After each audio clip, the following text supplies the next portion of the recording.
Donc on était, oui, J'avais une question sur le chapitre d'avant. oui, Quand à la fin, on avait vu les hormones quand elles vont enfin, elles vont dans le noyau avec un récepteur, et comment est-ce que les récepteurs décident de s'enlever et de foutre les hormones sur ah, la fin du message, bah ça, on ne sait pas trop. Autant le début du message pour les hormones hydrophobes, c'est extrêmement clair.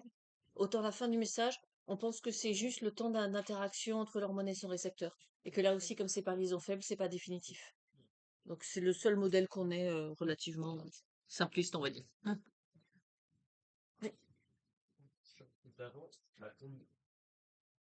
La conductance, c'est 1 sur la résistance.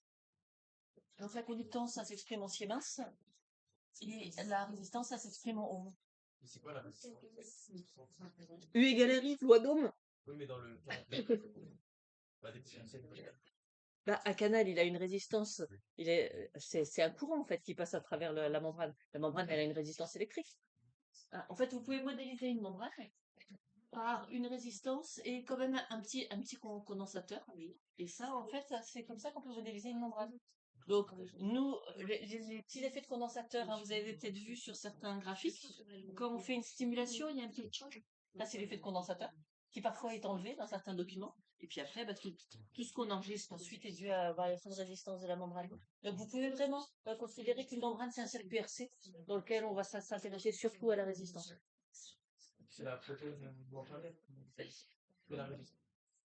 Alors, la résistance des membranes, c'est avant tout des lipides. Et tant qu'il n'y a que des lipides, la résistance est tellement énorme qu'on peut considérer que les ions ne traversent pas. Et quand il y a un canal, c'est le port du canal qui permet le passage des ions. Donc là, on n'est pas dans des gigaohms, mais il y a quand même une possibilité de passer. Donc, on a une résistance à l'écoulement d'un courant. Exactement comme la difficulté pour les électrons à passer à travers ta résistance. Là, c'est la difficulté des ions à passer à travers le port du canal.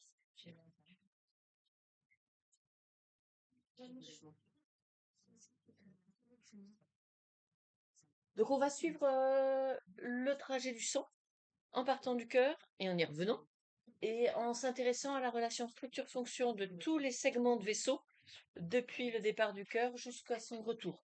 Et donc, pour bien comprendre à chaque fois ce qui se passe, on va toujours utiliser la loi de Poiseuille, et pour essayer de comprendre les variations de pression, enfin en fonction essentiellement des variations de diamètre, hein, puisque le long de la circulation sanguine, ce qui est caractéristique, c'est que ça se ramifie et que le diamètre chute. Mais en plus, on va démarrer juste à côté du cœur, et juste à côté du cœur, la principale caractéristique des artères, c'est qu'elles sont élastiques. Donc, on a vu que dans la média, on voit des protéines en TP. Dans ces amas de protéines, il y a du collagène. Donc le collagène, c'est pas du tout élastique, hein. Le collagène, c'est rigide. C'est ce qui va faire que une artère, elle résiste, elle n'éclate pas quand il y a de la pression. Donc il y a toujours un petit peu de collagène. Mais ce qui est vraiment caractéristique dans les artères élastiques, c'est qu'il n'y a pas que de collagène, c'est qu'il y a beaucoup, beaucoup d'élastine. Donc vous pouvez considérer que presque tout ce que vous voyez en TP, c'est de l'élastine. Donc l'élastine, c'est une protéine, hein, toujours. On est toujours dans de la matrice extracellulaire, mais sa caractéristique, c'est justement de pouvoir s'étirer et de pouvoir reprendre sa forme.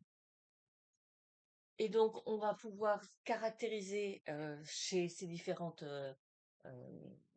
artères, justement, leur capacité à résister à l'étirement ou au contraire à se déformer en réponse à une variation de pression. Donc, on définit ce qu'on appelle l'élastance, c'est-à-dire comment est-ce que l'artère va changer de volume quand il y aura une augmentation de pression. Et ça, c'est ce que vont faire toutes les artères élastiques quand il y a une augmentation de pression, donc quand le cœur éjecte du sang, elles vont avoir une augmentation de volume. C'est-à-dire que si c'était un tuyau, il n'y en aurait pas. S'il y avait que du collagène, ça résisterait parfaitement. Tandis que là, elles vont s'élargir, elles vont avoir une augmentation de volume en réponse à l'augmentation de pression.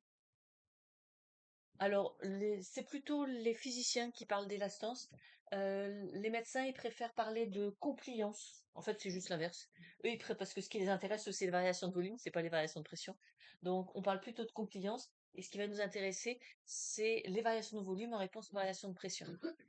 Donc, est-ce que ce tuyau va changer beaucoup de volume quand il va y avoir des augmentations de pression? Auquel cas, oui, ça veut dire qu'il est très élastique. Donc, les artères élastiques, elles vont le faire. Par contre, les suivantes, les musculaires, elles vont avoir une compliance beaucoup plus faible, c'est-à-dire que leurs variations de volume en réponse aux variations de pression vont être beaucoup plus faibles parce qu'elles, elles vont mieux résister. Et à l'opposé, les veines, alors les veines, elles ont une compliance énorme parce que leur média est très très fine, qu'il n'y a pas beaucoup de collagène dedans. Donc les veines, dès qu'il y a une toute petite augmentation de pression, elles se dilatent. Et on verra que ça pose des problèmes de santé. Donc ce qu'on va aller chercher, c'est la protéine responsable de la compliance, c'est-à-dire celle qui va autoriser ces variations de volume en réponse aux variations de pression. Donc on va aller chercher l'élastine. On va la chercher bien sûr dans la média. Alors, on a vu qu'il y avait au sommet de cette média la limitante élastique interne. Donc, ce qui se voyait très bien, hein, qui était très marqué. Donc, ça, c'est quasiment que de l'élastine.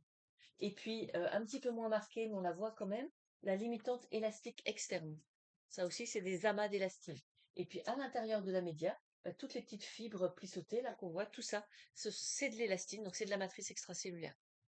Donc, dans votre cours de première année sur les matrices extracellulaires, rajoutez les matrices extracellulaires spéciales, les matrices extracellulaires avec de l'élastine.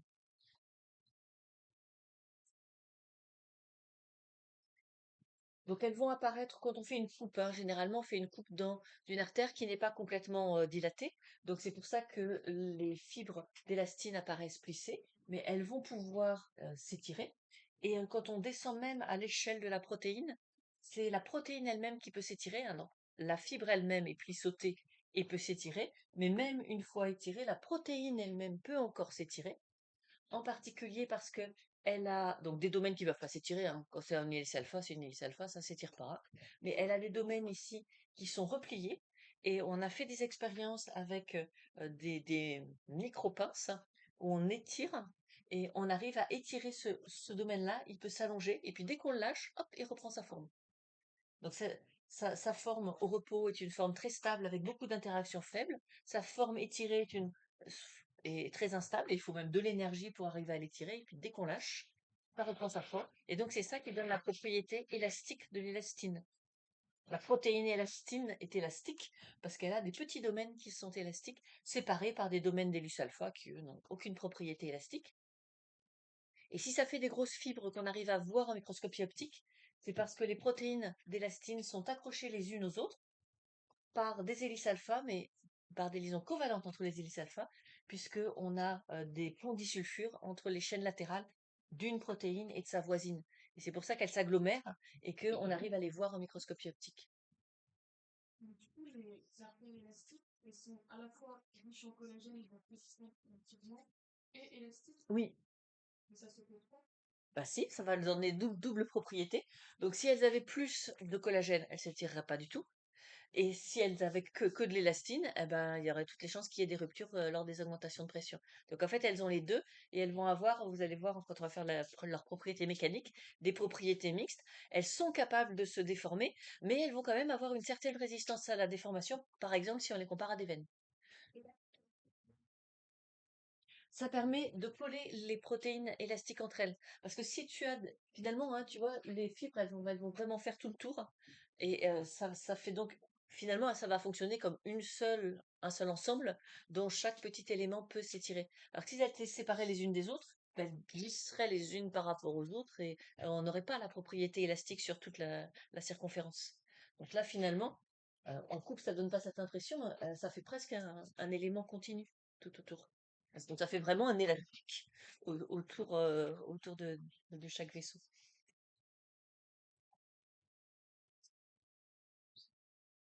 Alors concrètement, comment ça va se passer? Donc on va faire un petit schéma.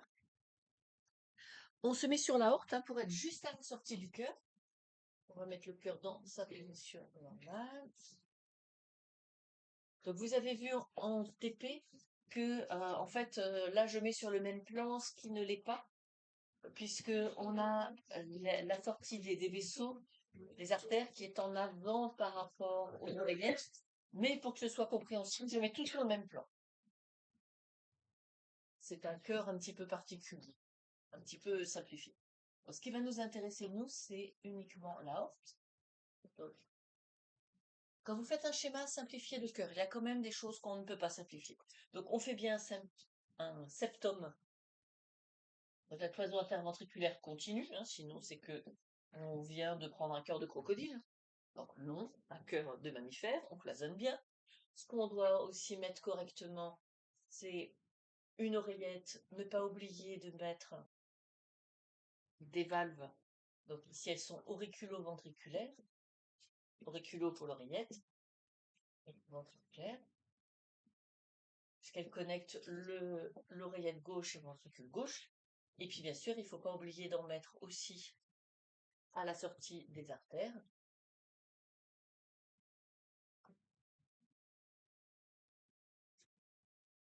Et surtout, hein, ce que vous avez tendance à oublier, c'est ici de cloisonner l'oreillette par rapport au ventricule. Vous avez tendance à mettre des choses qui fusionnent là entre l'oreillette et le point de départ des artères, ce qui fait que le sang il pourra aller directement dans l'artère. Non. Cloisonnez bien de façon à ce que le sang de l'oreillette ne puisse aller que dans le ventricule et qu'ensuite le ventricule lui soit bien connecté aux artères. Donc ça vous fait vraiment le schéma minimal, hein. Quand on s'intéresse pas au cœur, faut au moins qu'il y ait ça. Donc là, on s'intéresse pas au cœur, nous, on s'intéresse à la sortie. On s'intéresse à l'artère aorte. Donc, supposons que le sang est en train d'être éjecté par le cœur. Donc, forcément, il est éjecté sous pression. Cette pression du sang, elle s'exerce sur la paroi de l'artère. Si cette paroi n'était constituée que de collagène, comme dans vos exercices de physique, rien ne bouge et le sang accélère et c'est tout. Mais là, on n'est pas sur un tuyau rigide. La paroi de ce tuyau contient de l'élastine, donc va faire une déformation élastique en résistant, en réponse à cette pression. Donc ça, c'est ce qu'on va appeler le phénomène de compliance, c'est-à-dire une variation de volume à cause de la variation de pression. On va la dessiner en l'exagérant de façon énorme, hein, pour que ça se voit. C'est bien sûr rien de réaliste. On va la faire vraiment s'étendre beaucoup.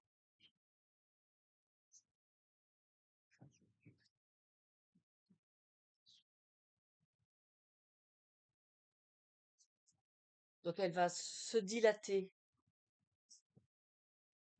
lors de l'éjection du sang.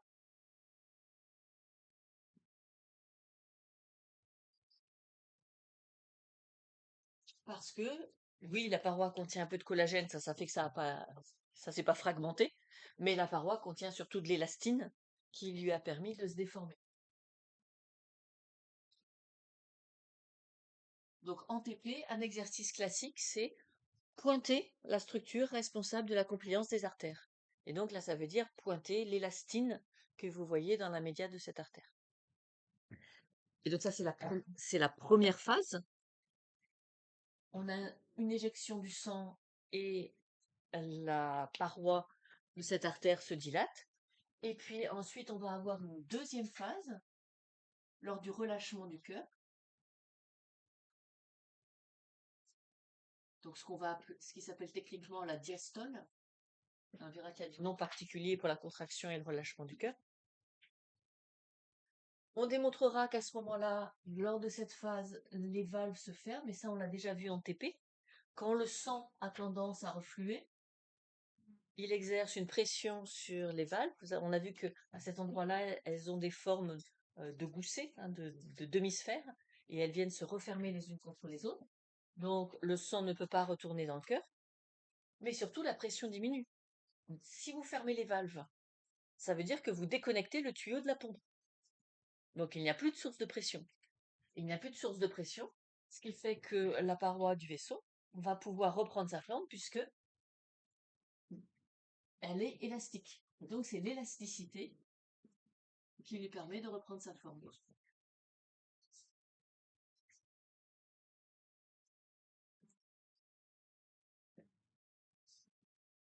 Et ça aussi, c'est toujours l'élastique. Et donc ça, c'est un retour parfaitement passif, hein, c'est parce que on a déconnexion entre le cœur et le vaisseau, la pression diminue, donc forcément, la paroi, puisqu'elle est élastique, la paroi de l'aorte reprend son diamètre initial. Et à chaque battement cardiaque, ça va recommencer. À chaque battement cardiaque, l'aorte se dilate. À chaque diastole, l'aorte reprend sa forme.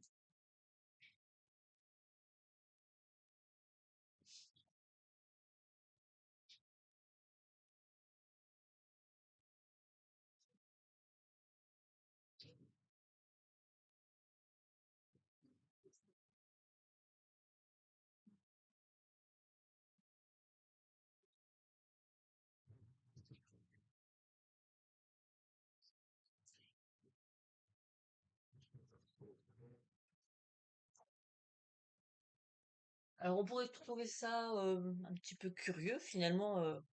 À quoi ça sert d'avoir un système élastique?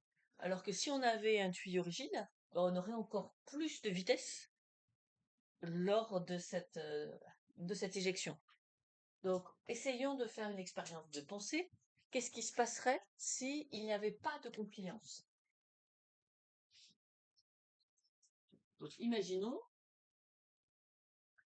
qu'on ait un tuyau hmm, métallique, par exemple, plutôt qu'une artère. Qu'est-ce qui va se passer? C'est qu'au moment de l'éjection du sang, puisque le sang est mis sous pression, la pression dans le vaisseau augmenterait énormément. Pendant tout le temps de l'éjection, elle se maintiendrait. Et puis, à la fin de l'éjection, elle chuterait. Et donc, on aurait des cycles cardiaques durant un cycle cardiaque, on n'a qu'une phase d'éjection assez courte, hein, c'est pour ça que je l'ai fait plus courte que le temps de repos. On aurait des variations de pression en créneau si, en fait, on avait un tuyau plutôt que une artère. Maintenant, essayons de comprendre ce qui se passe, on va garder le même code couleur, avec la compliance, c'est-à-dire au lieu d'avoir un tuyau métallique, on a un tuyau élastique. Donc ce qu'on va repérer, c'est que ce tuyau, bah, effectivement, il est capable d'avoir une augmentation de pression puisqu'il a une forte compliance.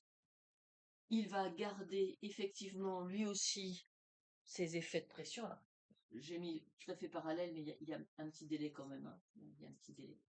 C'est pas aussi rapide. Mais surtout, qu'est-ce qui se passe quand et si on a la fermeture des valves et que le tuyau est déconnecté de la pompe? Bah, si c'est un tuyau métallique, la pression chute immédiatement. Mais là, qu'est-ce qui se passe? Le retour élastique exerce une pression sur le sang.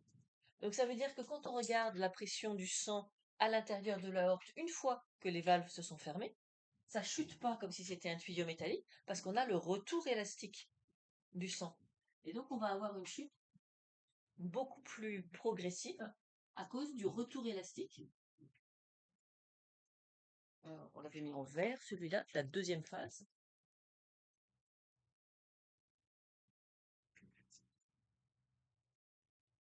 Qui vient exercer une pression sur le sang. Et donc, au lieu d'avoir des variations rapides de pression, on a quelque chose qui va amortir progressivement ces variations de pression.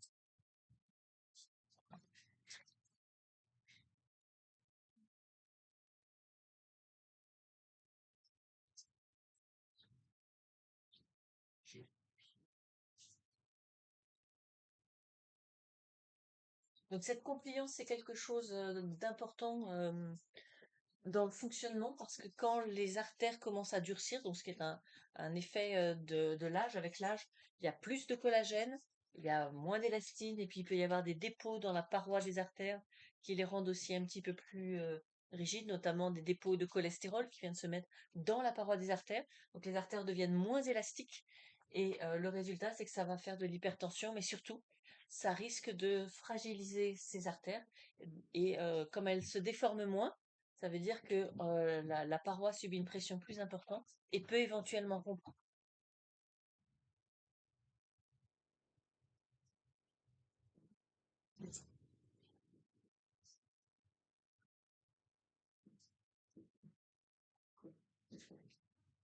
Donc c'est pour ça que la rigidité des artères est quelque chose d'extrêmement surveillé parce que c'est un risque de rupture. Mais qu'on a dit la mort, c'était sans compliance et du coup la chirurgie, c'est avec. Avec compliance.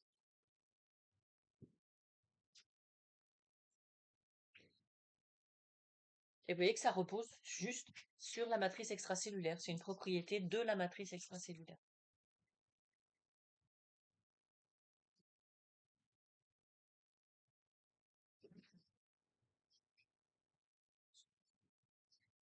On- Le schéma des variations de pression, on en refera mieux après. C'était juste pour vous donner un petit peu.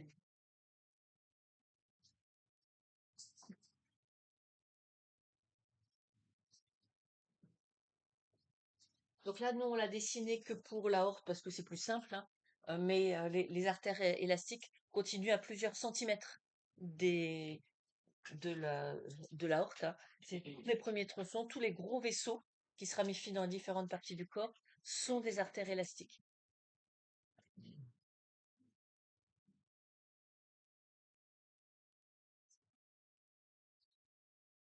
Et un autre endroit qu'on a déjà vu, qui a des propriétés élastiques très importantes, ce sont les sinus carotidiens. Les sinus carotidiens, on avait repéré leur matrice extracellulaire très très riche en élastique, parce que eux, justement, ils vont faire d'énormes variations de volume en réponse aux variations de pression. Et ce sont les variations de volume du sinus carotidien qui étirent la paroi des sinus et qui font que la pression artérielle peut être mesurée. Donc là, on a une portion encore plus élastique sur une artère qui, effectivement, elle est déjà élastique, hein. Les carotides sont encore des artères élastiques. C'est pour ça qu'on vérifie beaucoup si elle est rigidifie ou pas, parce qu'elles vont ensuite au cerveau. Mais la portion des sinus carotidiens est une portion hyper élastique au milieu de ces artères élastiques.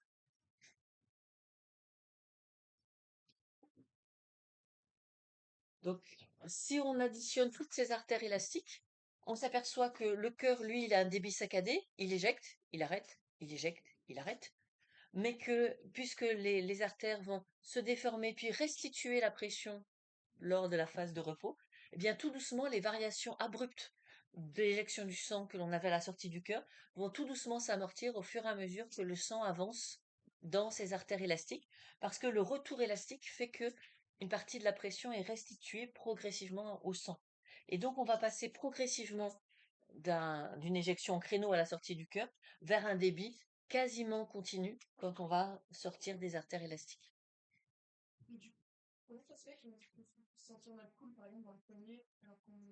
Parce que le pouls, ce n'est pas les variations de pression. C'est ce que tout le monde croit, hein. Tout le monde croit que ici, qu'est-ce qu'on sent? Les variations de pression à la sortie du cœur. Et puis quoi encore? Non, vous sentez une onde sismique. C'est l'éjection du sang sur l'aorte, ça crée une vibration, et cette vibration se propage le long de votre circuit sanguin, et donc vous percevez l'onde sismique correspondant à l'éjection du cœur. On y reviendra. Sinon, vous aurez un sacré délai, hein, entre les deux. Donc ça, c'est le premier tronçon. Alors, on va commencer à faire un schéma qui est tout en longueur. Donc, si vous avez une feuille libre à mettre dans l'autre sens, moi, je vais devoir, je pense, le faire couper en deux, parce qu'il va nous falloir un petit peu de longueur, où on va partir du ventricule gauche et on va aller au cœur droit. Donc, comme j'ai pas un tableau circulaire, ben, on va couper le cœur en deux. On va mettre le cœur gauche ici et le cœur droit là-bas.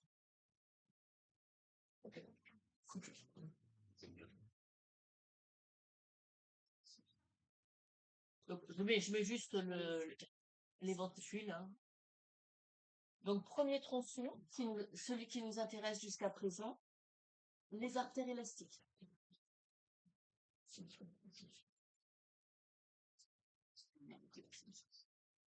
Donc, on va ramifier un petit peu pour qu'il n'y ait pas que l'aorte.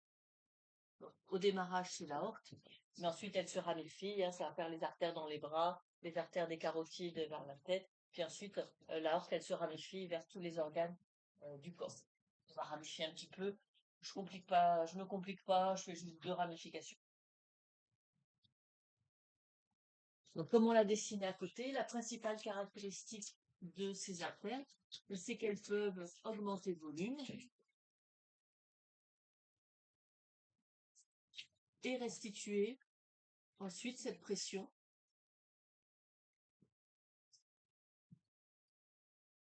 Donc ça, c'est ce qu'on appelle la confluence. Elles vont se déformer chaque fois que le sang sera éjecté. Donc, sous l'effet de la pression du sang, elles sont capables de se déformer, mais elles vont ensuite restituer cette pression lors de leur retour élastique. Donc, si on met les caractéristiques de ces différents éléments, donc en termes de diamètre, ici on est sur un diamètre fort qui va se compter généralement en centimètres.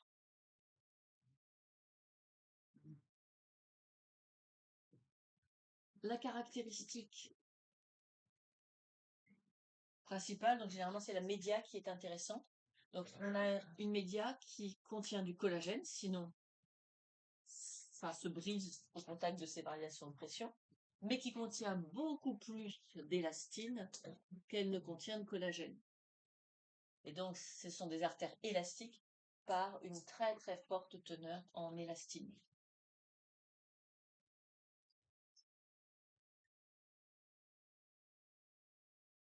Et donc leur fonction, c'est d'amortir les variations de pression à la sortie du cœur.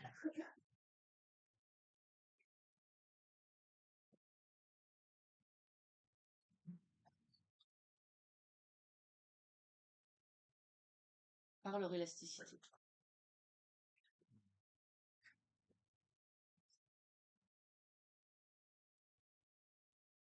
Donc c'est vraiment juste un rôle mécanique. On a un cœur qui éjecte à intervalles réguliers et les artères élastiques, elles vont juste progressivement arriver à un flux laminaire. Alors il n'est pas encore tout à fait à la sortie des artères élastiques, mais on va passer d'un débit saccadé à progressivement un débit qui va être laminaire à l'entrée des capillaires. La couleur bleue ici, le sang, c'est pas. Ah, c'était pour montrer que juste c'est la cause de la confluence, mais si ça vous perturbe et que vous l'avez associé à une teneur en oxygène, non, c'est le sang qui est revenu des poumons, et donc c'est un sang avec généralement 98% de saturation d'oxygène.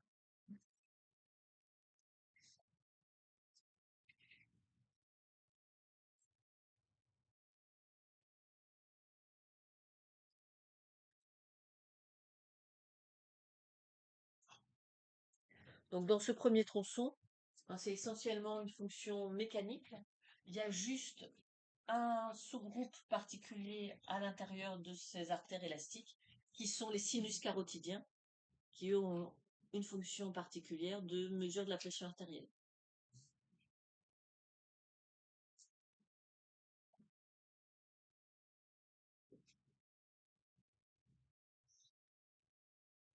Et qui sont justement des artères élastiques et même hyperélastiques.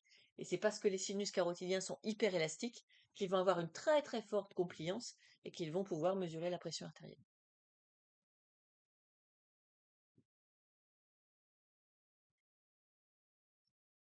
Donc c'est pour ça qu'on surveille beaucoup les carotides par Doppler pour voir si elles se rigidifient pas.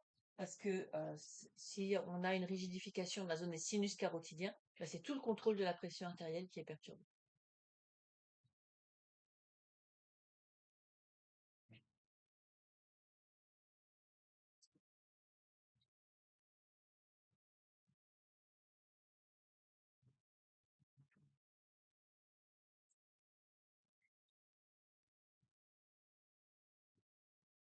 Toujours dans les artères, deuxième tronçon,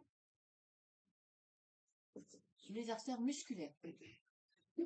Alors ça ne veut pas dire qu'elles vont aux muscles, hein. Les artères musculaires, c'est les artères dont la média est riche en cellules musculaires lisses. Donc ce qu'on voit à ce niveau-là, la différence entre artère élastique et artère musculaire, c'est un niveau de ramification. Ça se ramifie beaucoup, beaucoup, beaucoup.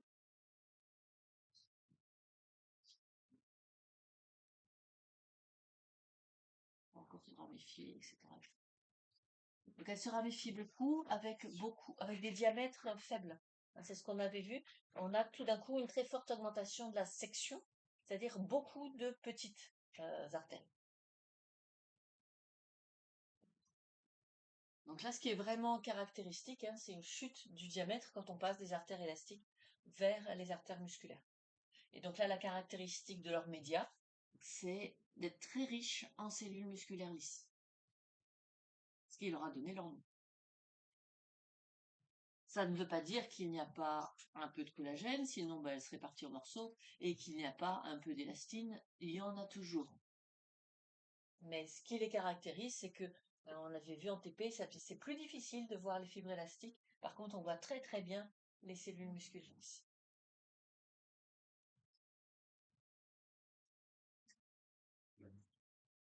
Donc, je ne l'ai pas écrit là, mais bien sûr, celles-ci aussi.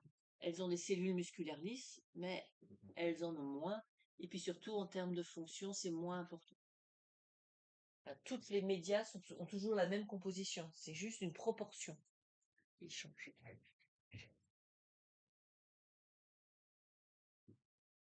Donc, c'est ce qui a été représenté ici sur le schéma. On voit bien qu'on a la même chose dans les deux médias, mais beaucoup plus de fibres élastiques dans une artère élastique et beaucoup plus de cellules musculaires dans une artère musculaire. Ce qui ne va pas sur ce schéma, c'est qu'on a l'impression que les deux artères ont le même diamètre, ce qui est absolument faux, puisqu'on va avoir des artères élastiques qui font plusieurs centimètres de diamètre, et au contraire des artères musculaires où on compte souvent en dizaines de micromètres, donc on n'est plus du tout sur la même échelle. Ce schéma est un peu perturbant, on va dire.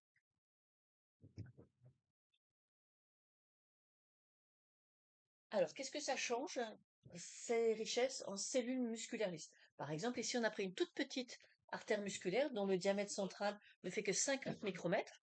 Elle est vraiment typique. On n'arrive pas à avoir beaucoup de fibres élastiques entre les cellules musculaires. Il y a toujours la limitante élastique interne, la limitante élastique externe, mais c'est à peu près tout ce qu'on voit. Et puis, on a l'impression qu'il y a juste 3 couches de cellules musculaires lisses. Donc, celle-là, elle est vraiment caractéristique. Ce qu'on repère, c'est que ces cellules musculaires lisses, donc elles sont des cellules musculaires lisses puisqu'on a un seul noyau central, elles sont amincies aux deux extrémités, et quand on les regarde en microscopie, même électronique, on n'arrive pas à voir les striations caractéristiques. Donc je vous l'ai dit, c'est pas qu'elles n'ont pas de cytosquelette, elles ont le même cytosquelette, mais il est installé en spirale dans la cellule, ce qui fait que quand on coupe, ça fait pas les stries caractéristiques. Donc une cellule musculaire lisse, ça peut évidemment se raccourcir avec ce cytosquelette en spirale, mais vous voyez que comme elles sont toutes organisées autour du vaisseau, quand elles vont se contracter, eh bien ça va faire une constriction, ça va faire une diminution de diamètre du vaisseau. Et donc la contraction de ces cellules musculaires lisses, ça fait ce qu'on appelle de la pour vaisseau, vasoconstriction, diminution de diamètre de la lumière du vaisseau, comme un boa constrictor qui diminue de diamètre pour étouffer ses proies. Et puis quand elles vont se relâcher, au contraire, ça va faire de la vasodilatation.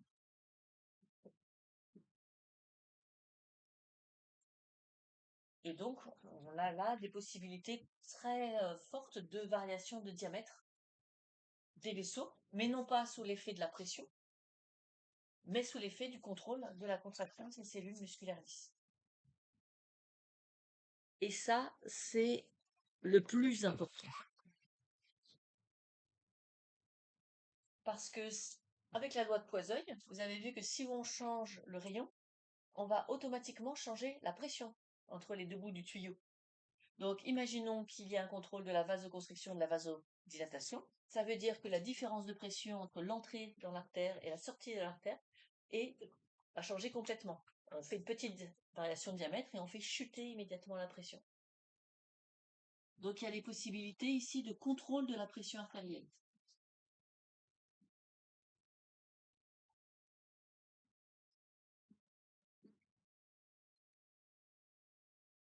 Le contrôle de la pression artérielle, ce sera quand presque toutes les artères font la même chose, vasodilatation, vasoconstriction.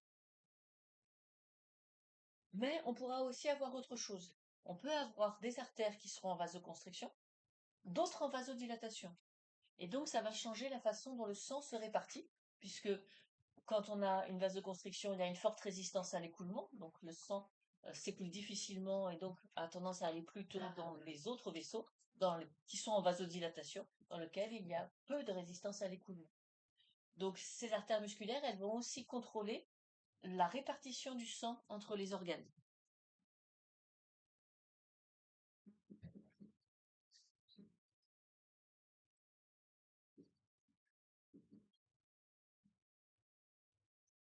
Par exemple, ce matin, vous êtes sorti, qu'est-ce qui s'est passé?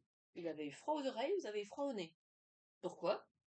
Réponse de votre organisme pour garder la chaleur, on diminue les sources de perte de chaleur, la peau en général, mais surtout les surfaces fines, qui sont celles qui émettent le plus de chaleur, et donc les oreilles deviennent blanches, parce qu'il y a une vasoconstriction de toutes les artères qui vont aux oreilles. Et puis le nez est aussi un lieu de perte de chaleur, vasoconstriction aussi. Donc c'est pour ça qu'on a toujours froid au nez, froid aux oreilles, parce qu'il y a vasoconstriction dès qu'on sort au milieu froid. Puis ensuite vous rentrez dans la salle de classe, ah ça va mieux, et tout d'un coup ça chauffe, parce que vasodilatation, le sang revient. Donc ça c'est un contrôle de la répartition du sang aux organes. Donc les fonctions de contrôle, elles sont ici, sur les artères musculaires. Donc pour le moment, on les cite, on les détaille pas, hein, puisque ce sera l'objet de notre troisième partie, tous ces aspects de contrôle. Restons sur les aspects structuraux. On a une zone avec une diminution de diamètre. D'après Poiseuille, ça veut dire que la pression à l'entrée du tuyau et à la sortie du tuyau est radicalement différente. La pression va chuter lors du passage dans les artères musculaires. Et donc ça, c'est leur rôle structurel. Les variations de pression ont été amorties à l'entrée des artères musculaires, mais on avait encore une forte pression. À la sortie de ces artères musculaires de petit diamètre, la pression aura chuté.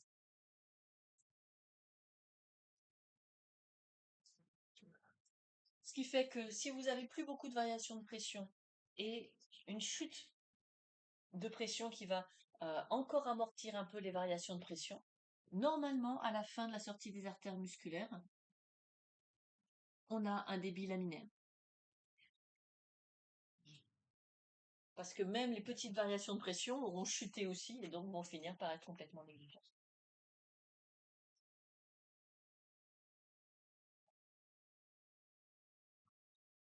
Donc ça, c'est leur rôle structurel, hein, indépendamment de tout phénomène de contrôle. Il y a une chute de pression dans les artères musculaires, ce qui va permettre de faire disparaître ce qui restait des variations de pression à la sortie des artères élastiques, et puis surtout, qui va permettre d'avoir une pression compatible avec les capillaires. Imaginons qu'on n'ait pas eu toutes ces ramifications, qu'on n'ait pas eu des artères de petit diamètre. On aurait une pression à l'entrée des capillaires beaucoup trop forte par rapport à ce que peut faire un capillaire. Un capillaire, je vous rappelle que c'est juste une couche, un endothélium sur une lame basale. Donc autant dire que ça résiste pas à grand-chose. Donc c'est très important qu'il y ait une chute de pression avant l'arrivée dans les capillaires. Et puis, il y a encore autre chose qui appartient aux artères musculaires. Alors, on va le dessiner simplement comme ça. On le détaillera un petit peu plus après. C'est ce qu'on appelle des sphincters précapillaires.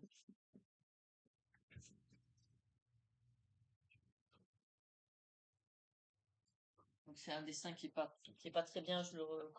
Quand je reprendrai sur d'autres parties du tableau, on le redétaillera mieux. Mais je le mets exprès ici parce que sinon vous avez tendance à cause de son nom à l'associer au capillaire. Or, ça fait partie de l'extrémité des artères musculaires. Pourquoi ça fait encore partie des artères musculaires? Parce que le principe d'un sphincter, c'est d'avoir des cellules musculaires lisses qui font le tour d'un organe qui a une lumière. C'est juste ça, un sphincter. Et donc, ça peut se fermer complètement par contraction ou ça peut s'ouvrir par relâchement. Et donc, à l'entrée de chaque capillaire, il y a des sphincters précapillaires qui vont permettre de faire la répartition du sang, mais dans l'organe.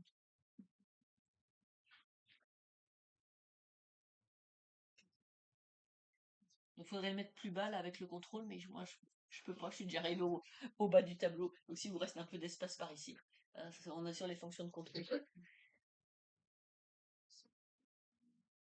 Alors les sphincters, ils sont à l'entrée de chaque capillaire, et certains, à un moment donné, dans un organe, on a toujours une proportion qui sont fermés. Donc ça veut dire que les capillaires derrière ne reçoivent pas de sang, puisque un sphincter fermé, ça bouche complètement la lumière. Et puis d'autres qui sont relâchés, à travers lesquels le sang peut circuler.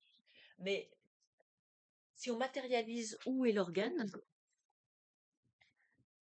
l'organe, il est déjà là. Parce que les capillaires, ils sont dans l'organe. Donc, ça, par exemple, c'est un organe, puis ça, c'en est un autre.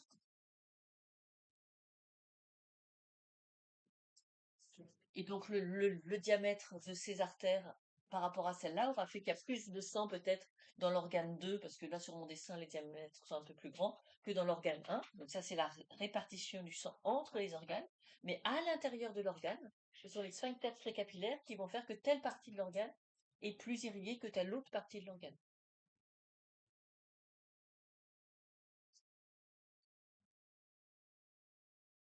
Donc l'essentiel du rôle le contrôle, hein, de la pression artérielle, le contrôle de la répartition du sang entre les organes, à l'intérieur de l'organe, tout ça fait partie des artères musculaires et des sphincters capillaires. Donc tout ça repose sur les cellules musculaires lisses.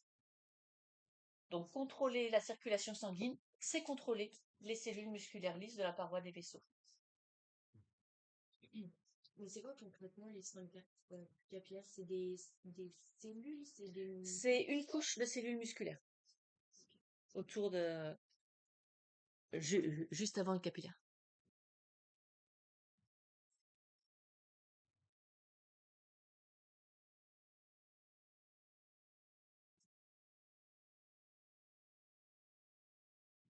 Et la vitesse, comment elle évolue en fonction du diamètre elle diminue? Elle diminue, elle ralentit. C'est un Le peu, sang ralentit au fur et à mesure qu'on arrive vers les capillaires. c'est un peu contre-intuitif parce que on aurait tendance à penser qu'elle augmente la vitesse, hein, si la section elle diminue. Alors, c'est une diminution progressive. C'est pas juste une diminution locale. Tu penses peut-être à un effet Venturi. Un effet Venturi, c'est tu as un tuyau de taille standard et à un endroit, tu as une restriction. Parce que là, tu as des tuyaux qui se ramifient. Donc, tout se passe comme si c'était plutôt un tuyau conique qui diminuait progressivement de rayon. Donc, c'est pas un effet local. On a des effets Venturi quand les artères sont bouchées. Par contre, c'est autre chose.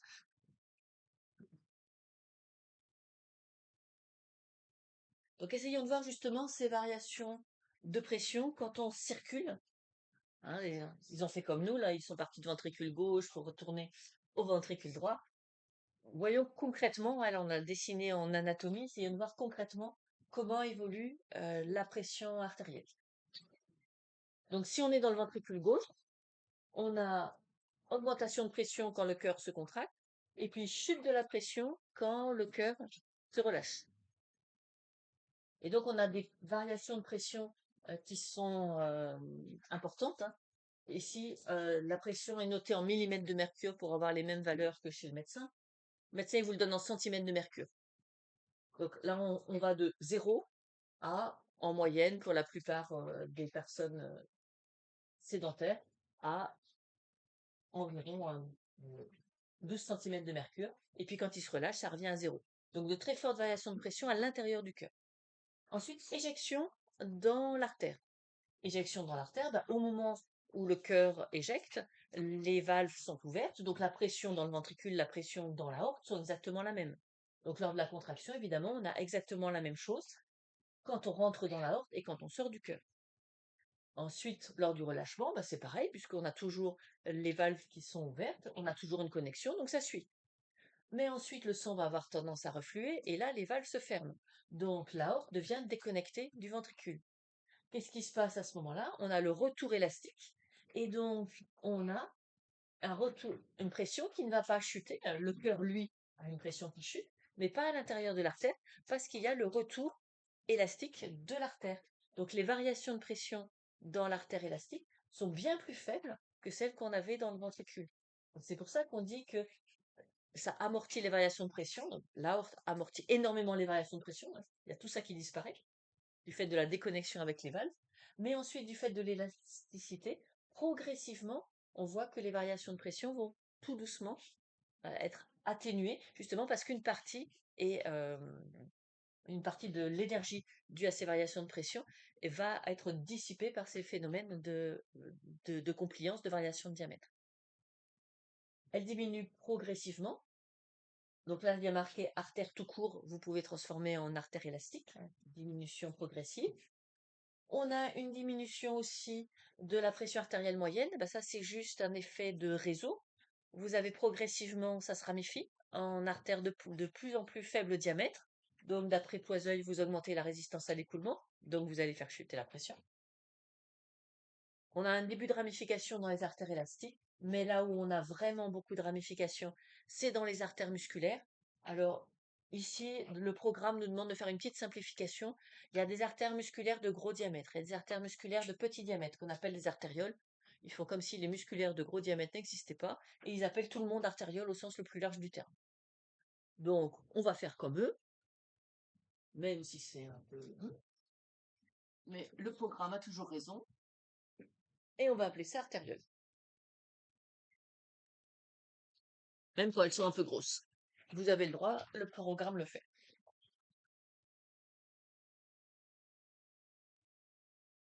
Hein, parce que si on est un peu puriste, les artérioles, c'est vraiment le dernier segment seulement.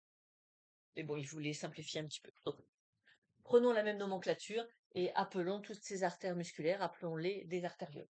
Et bien, on voit que c'est là où on va vraiment avoir la chute de pression et où les dernières variations de pression vont finir par s'amortir parce que justement, toute la pression chute, donc les variations de pression aussi, elles vont progressivement chuter, ce qui fait qu'on a un débit qui est à peu près laminaire, avec une pression relativement faible à l'entrée des capillaires. Et donc ça, c'est le rôle structural des artères, faire disparaître les variations de pression dues au fait que le cœur a un débit saccadé et arriver progressivement à un débit laminaire de faible pression à l'entrée des capillaires. Et puis par ailleurs, ils ont un rôle de contrôle, mais ça, on le démontrera plus tard. Donc vous voyez que les variations de pression ici sont marquées en rouge, et ils ont noté autre chose. Ils ont noté la pression artérielle moyenne. Vous voyez tout de suite que ce n'est pas la moyenne entre la pression maximum. Donc la pression maximum, c'est ce qu'on va appeler pression systolique, parce que la systole, c'est le nom technique pour la contraction du cœur. Donc quand vous dites que le cœur est en systole, ça veut dire qu'il est en contraction. Et quand il se contracte, il va, à la fin de cette systole, éjecter le sang. Donc la pression systolique, c'est la pression maximum. Quand le médecin vous donne un chiffre, c'est le chiffre le plus élevé, c'est le chiffre de la pression systolique. La pression minimale dans les artères, c'est ce qu'on va appeler la pression diastolique, parce que la diastole, c'est le nom du relâchement du cœur. Et donc ça, c'est le deuxième chiffre qu'il vous donne. Généralement, il vous donne toujours deux chiffres. Le premier, c'est la pression systolique, le deuxième, c'est la pression diastolique. Donc, ils sont mesurés pas juste à la sortie du cœur, hein, parce qu'on ne peut pas faire de mesure de pression sur l'aorte, qui sont mesurés ici dans l'artère radiale. Et comme l'artère radiale est à peu près au même niveau que le cœur est relativement proche, c'est une bonne approximation, vu qu'on est à peu près sur les valeurs ici, à la sortie du cœur. Mais ça, c'est pas ce qui est contrôlé par l'organisme. Ce qui est contrôlé par l'organisme, c'est la pression telle qu'elle serait s'il n'y avait pas ces fluctuations, telle qu'elle serait si l'on avait un débit continu. C'est-à-dire qu'en fait, on va faire l'intégrale de ce qui est en dessous de la courbe, mais comme on n'a pas envie de s'embêter à faire des intégrales, on va faire une approximation qui marche très bien. Finalement, plutôt que de faire l'intégrale, ça va être 2/3 de la pression diastolique, 1/3 de la pression systolique, et on obtient la même valeur. Et donc, c'est pas une moyenne, puisque on voit que la pression diastolique contribue beaucoup plus que la pression systolique. Et donc, c'est ça qui est réellement contrôlé par l'organisme, et c'est ça qui est l'élément le plus important pour faire des prédictions sur vos risques cardiovasculaires. Donc, la pression artérielle moyenne est un élément important, le plus important, même si les chiffres particuliers que vous avez pour la pression diastolique et systolique sont aussi des éléments du diagnostic pour votre médecin.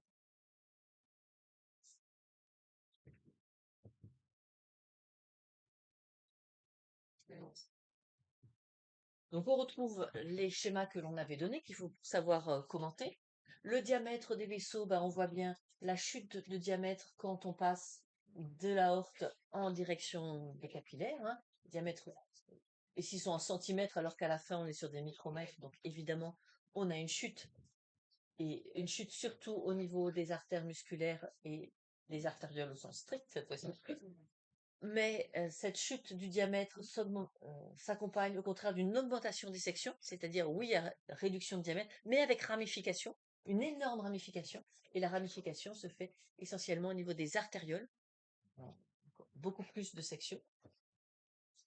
Donc ça va faire une très forte résistance à l'écoulement dans des petits vaisseaux, mais qui sont de fois, très très très nombreux, d'où la chute de la pression artérielle moyenne à cause de l'augmentation de la résistance à l'écoulement de tous ces petits vaisseaux qui sont présents au niveau des artérioles.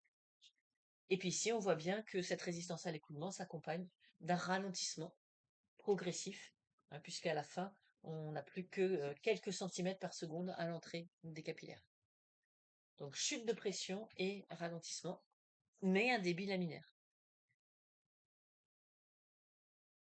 Donc ce qu'on voit, c'est que la vitesse d'écoulement dans les grosses artères est très rapide. Donc c'est pour ça on avait dit que le système circulatoire, c'était un système à haut débit qui amenait rapidement les nutriments, les hormones, les gaz aux cellules, puisque ça va arriver aux cellules dans les capillaires, et on voit que à partir des artères, ça y va très vite. Par contre, ça va mettre beaucoup plus de temps à en repartir. Donc ça arrive très vite par les artères, le sang arrive très rapidement aux capillaires, et donc près des cellules cibles, mais il repart beaucoup plus lentement. Donc ici, on donne des chiffres, hein. À l'entrée des capillaires, généralement, la vitesse n'est que de quelques millimètres par seconde, ce qui va être compatible avec la vitesse des échanges. Et la pression dans les capillaires, elle est seulement de quelques kilopascales, jamais plus que 4, puisque au-delà, les capillaires ne résistent pas forcément. Par contre, si vous regardez les sections en centimètres carrés, donc on en avait très peu dans les artères élastiques parce qu'on a quelques gros tuyaux et une énorme ramification dans les artères musculaires et les artérioles qui va multiplier par quasiment 100 cette section à cause de ce niveau de ramification. Et il y a encore des ramifications au niveau des capillaires. Donc on est sur un système qui se ramifie de plus en plus.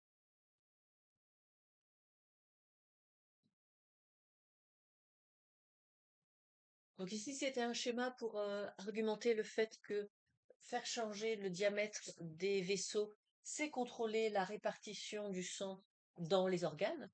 Donc on dessine ici une artère élastique, une artère musculaire en vasodilatation, une artère musculaire en vasoconstriction. Et donc à cause de la résistance à l'écoulement, le sang va majoritairement passer par l'artère en vasodilatation et il y en aura très peu qui va passer par l'artère en vasoconstriction. Et donc le contrôle du diamètre des différentes artères à l'entrée des organes, c'est ce qui répartit le sang entre les organes. D'où leur niveau très important de contrôle.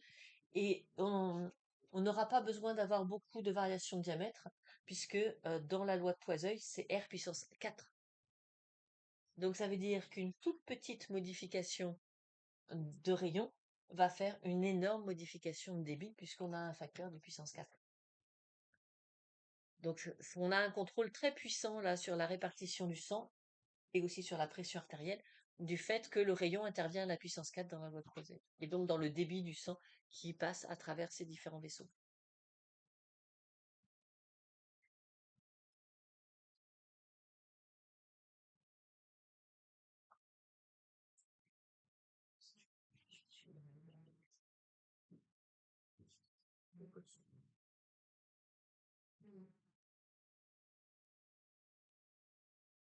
Donc ça, c'est pour montrer comment est-ce que, quand on a des artères coronaires qui sont bouchées, qui sont donc font partie des artérioles, on a ici une constriction, ce qu'on appelle une sténose. L'artère est réduite pour une raison ou pour une autre. Donc souvent, c'est des dépôts de plaques d'athérome, donc de lipides, cholestérol en particulier. On peut venir glisser dans cette plaque un petit grillage métallique qu'on va dilater, qu'on appelle un stent, et qui va redonner à cette artère son diamètre normal, et donc qui va permettre que le sang ne soit pas dévié vers les autres coronaires, mais vienne bien traverser aussi cette artère coronaire. Par contre, bien sûr, la limite, c'est que désormais, ce segment n'est plus du tout contrôlable. Il va être au minimum du diamètre du stent qu'on vient de déposer. Moi, je trouve que ça varie beaucoup. Enfin, le contrôle, si on change un tout petit peu de diamètre, ça va changer beaucoup de débit, mais je trouve que si on change un tout petit peu de débit, c'est pas du tout possible avec ce contrôle aussi. Je n'ai pas compris votre question. Si on change un tout petit peu le rayon, ça va tout de suite changer beaucoup de Oui. débit, mais ça se trouve, il y a des choses où il faudrait juste changer un tout petit peu de débit, et là, ça va directement trop grand, non? Ah, si vous avez des comptes, vous allez voir que quand on travaille sur contrôle de la circulation sanguine lors du sport, le sang qui va au cerveau est parfaitement constant, quelles que soient les fluctuations du débit global, etc. Donc, on a quand même des ajustements très très fins. Alors ça, c'est du fait que c'est des cellules musculaires lisses avec leur système en spirale. Le degré de contraction est de raccourcissement est très très finement contrôlé avec de toutes petites modifications. Après, vous verrez non plus que tout n'est pas parfait, évidemment, et que donc on peut pas ajuster à la perfection non plus.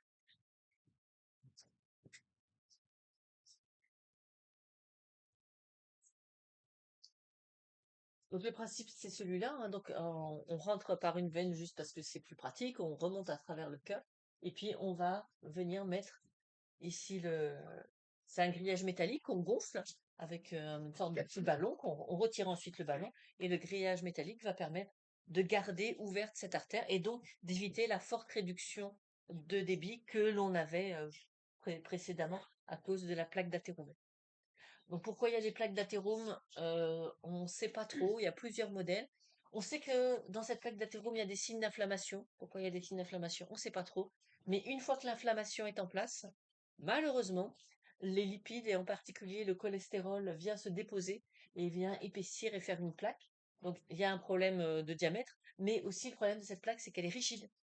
Et donc on n'a plus l'élasticité, ce qui fait aussi des risques éventuels de rupture. Donc ça fait deux problèmes. Ça augmente les risques de rupture et ça réduit aussi l'irrigation à cause de la réduction de diamètre. Donc ici, là, on est sur un cas où vraiment les choses sont avancées. On voit que dans la média, il y a énormément de dépôts de lipides, hein, ça se voit puisqu'ils sont en blanc, et c'est venu boucher une grande partie de l'artère. Donc ça, c'est la maladie, ça s'appelle l'athérosclérose. Sclérose parce que les artères deviennent un petit peu plus rigides. Et athérose, c'est la plaque d'athérome qui est déposée ici. Et donc c'est pour ça qu'on vous dit ne mangez pas trop gras, parce que c'est ce qui va se passer.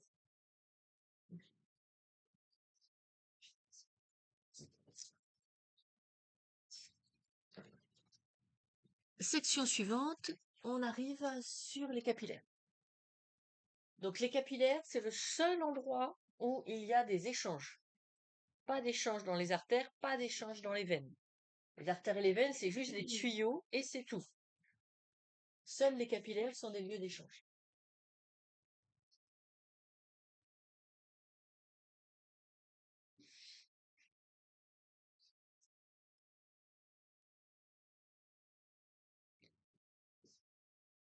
Alors la difficulté pour les voir, c'est que on est sur des structures très petites, généralement en dessous de 16 micromètres de diamètre.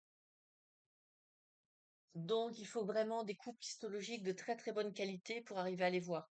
C'est pour ça que je pense vous sous-estimez la quantité de capillaires, parce que nous on a des coupes d'histologie animale qui sont de qualité moyenne et dans lesquelles souvent les capillaires sont complètement écrasés parce que justement ils n'ont pas de médias rigides qui leur permettent de résister quand on coupe, donc ils s'écrasent et on les voit pas.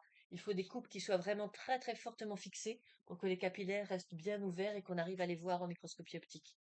Donc pensez bien que vous avez une déformation de ce que vous avez vu en TP, c'est que généralement sur les préparations que nous on a, tous les capillaires sont écrasés. Donc ils passent à peu près inaperçus. Donc les capillaires sont des vaisseaux très fins, hein, généralement en dessous de 16 micromètres de diamètre, et où le sang circule lentement. On voit qu'il est déjà arrivé à vitesse lente parce qu'il a été ralenti par les artères musculaires, mais du fait de son petit diamètre, ça ralentit encore lors de la traversée des capillaires. Donc ici, ils ont mis un colorant exprès dans la circulation sanguine pour voir à quoi ça ressemble en vrai réseau de capillaires. Donc ici, on a une artériole, et on voit qu'il y a quand même des éléments un petit peu plus gros. Donc, on va les dessiner.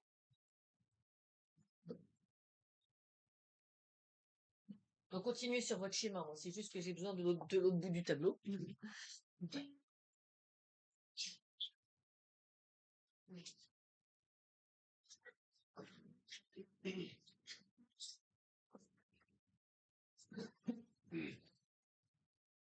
Donc, cet élément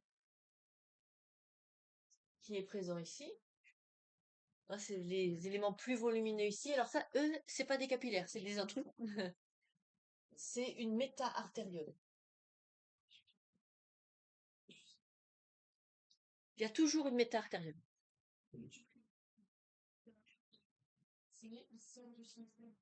Alors, là, j'ai dit que c'était juste une petite approximation. Donc, repartez d'ici, remettez-la là, et on va mieux les dessiner, les fameux sphincters précapillaires.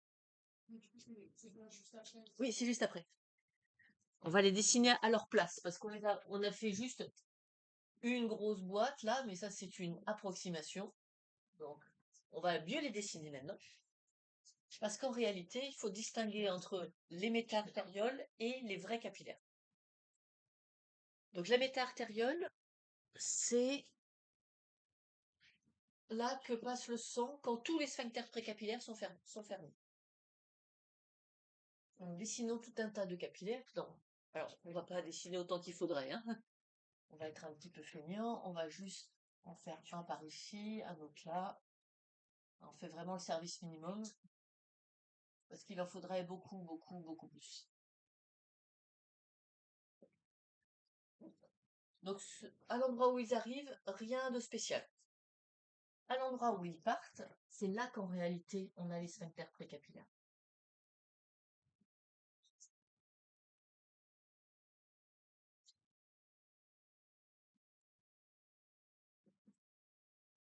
Et surtout, n'en mettez pas pour la méta-artériole. C'est justement sa caractéristique, la méta-artériole. C'est que, par exemple, en cas d'hémorragie, hein, on est dans une situation vraiment extrême, tous les sphincters précapillaires des organes se ferment, et donc le sang ne peut plus passer que par la méta-artériole. Bon, ça c'est vraiment une situation extrême. Dans les conditions normales, il y a des sphincters précapillaires ouverts, il y a des sphincters précapillaires fermés. On va imaginer que les sphincters précapillaires du haut, il y en ait un qui soit fermé, donc il n'y a pas de sang qui passe par là, un qui soit ouvert, et puis que celui du bas aussi soit ouvert. Il est beaucoup trop gros mon calcul. C'est moche.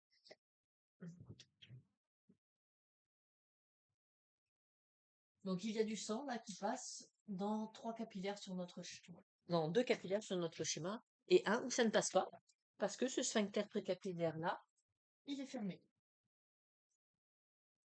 Alors pensez pas que ça va être comme ça tout le temps.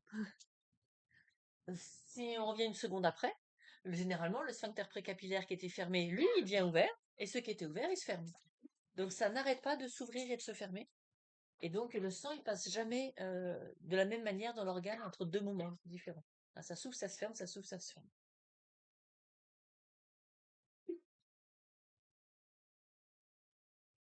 Donc ça, c'est des capillaires.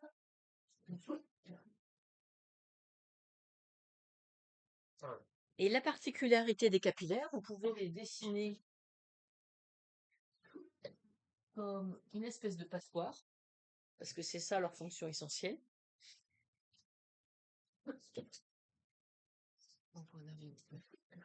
Donc comme diamètre 1, on peut le faire à 16 micromètres.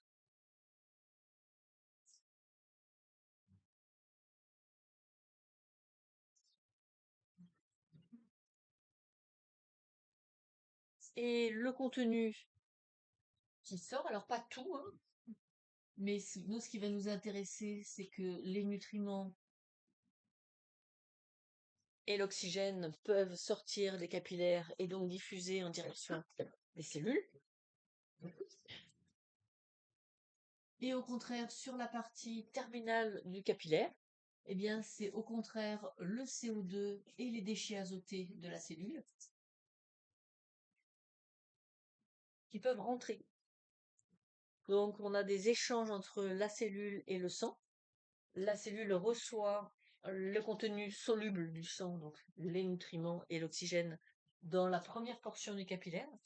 Et dans la deuxième portion du capillaire, au contraire, on a ce qui entourait la cellule, ce qu'elle a produit, donc souvent du CO2 et des déchets azotés qui vont pouvoir rentrer dans le sang. Donc, on ne démontre pas pour le moment, mais il va falloir expliquer pourquoi ça se fait comme ça sur deux segments différents. Donc, on avait dit en termes de médias, pas de médias. C'est la caractéristique des capillaires, ils en ont pas. Et comme fonction, on voit que leur fonction, c'est les échanges avec les cellules et dans les deux sens. Aussi bien l'apport de nutriments et d'oxygène du sang vers les cellules que l'élimination de ce que la cellule a produit qui repasse dans le sang.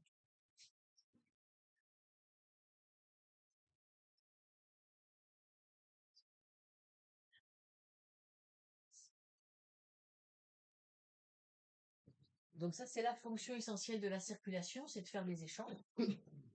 Mais ce que vous voyez, c'est que on ne peut pas contrôler. Il n'y a aucun système de contrôle sur les capillaires. Tous les contrôles, c'est avant. C'est sur les artérioles.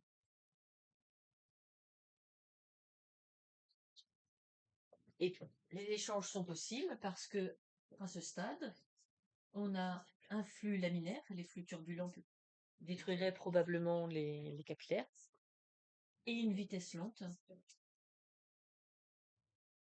qui se compte en millimètres par seconde. Alors, on ne peut pas dessiner à l'échelle, évidemment, parce que là, j'ai allongé les capillaires. On sait que la longueur habituelle d'un capillaire, c'est 1 millimètre.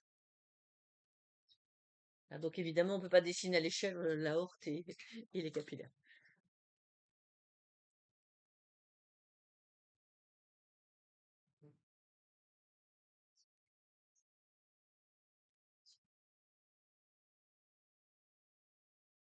Et c'est le seul niveau où il y aura des échanges, nulle part ailleurs.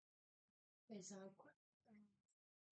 Pourquoi il y a la méta-artériole? Pourquoi elle se divise pas en multiples capillaires? La méta-artériole, ça permet qu'en cas de stress intense, donc fermeture de tout, absolument tous les sphincters précapillaires, le sang traverse encore. Parce que sinon, si on ferme tout, donc c'est vraiment le système par défaut quand tous les sphincters sont fermés. Donc ce qui n'intervient qu'en cas d'hémorragie grave avec perte d'un gros volume sanguin. On a dessiné les sphincters capillaires. Parce que sinon, vous les mettez avec les capillaires, alors que par définition, puisqu'il y a une média, ça ne peut pas être du capillaire. Par définition, ça appartient ici aux artères musculaires. Mais du coup, Donc, quand on travaille par segment, c'est ici qu'il faut en parler.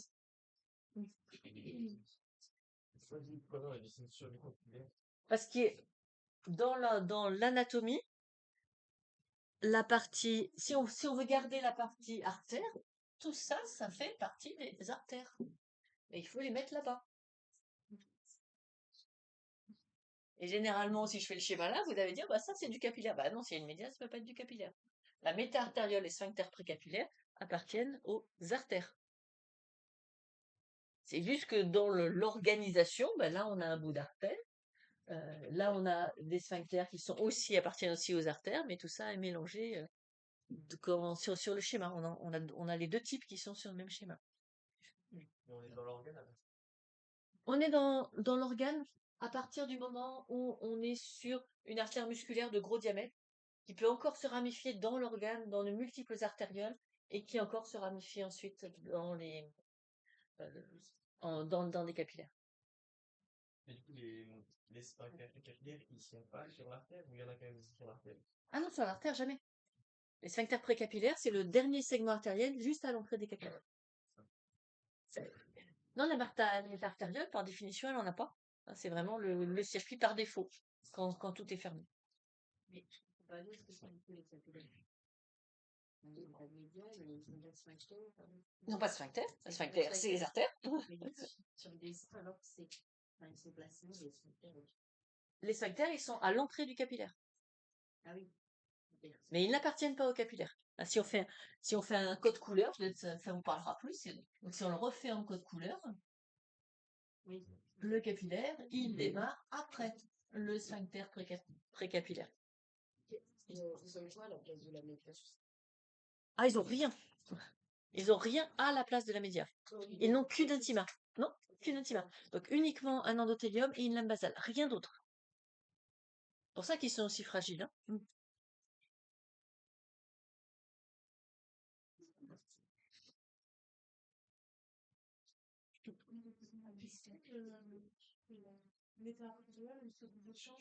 Non.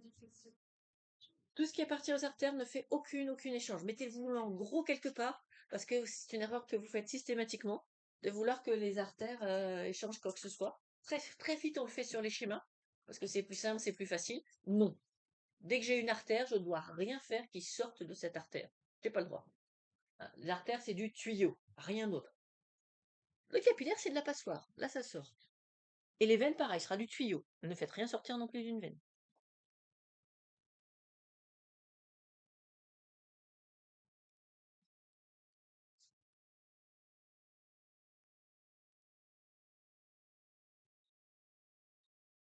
Donc le diamètre moyen est de 10 micromètres, mais ça peut faire moins. Ça peut faire même moins qu'une hématie. Il y a des capillaires de 6 micromètres. Donc il y en a qui sont vraiment extrêmement fins. Donc pas de médias, hein, c'est juste un endothélium et une lame basale et c'est tout. Mais si le petit clémency, elle passe comment? Ah ah. Proposition. Oui, elle va se tordre. Donc, bon, elle n'est pas tout à fait sphérique, hein. Supposons qu'on a une hématie de 8 micromètres de diamètre. Si elle se déplace comme ça et qu'elle rentre dans un tuyau de 6 micromètres, vous voyez tout de suite sa bouche. Seulement, vous avez un cytosquelette sous-membranaire sous l'hématie. Et donc, elle se vrille, elle passe et elle ressort. D'où l'importance de la capacité des hématies à se déformer. La drépanocytose fait que elle polymérise, donc on n'a plus cette capacité à se déformer et à sortir, et du coup, ça bouche les capillaires. Donc oui, il peut y avoir des capillaires plus petits que les hématies, ce n'est pas une erreur, hein, c'est comme ça.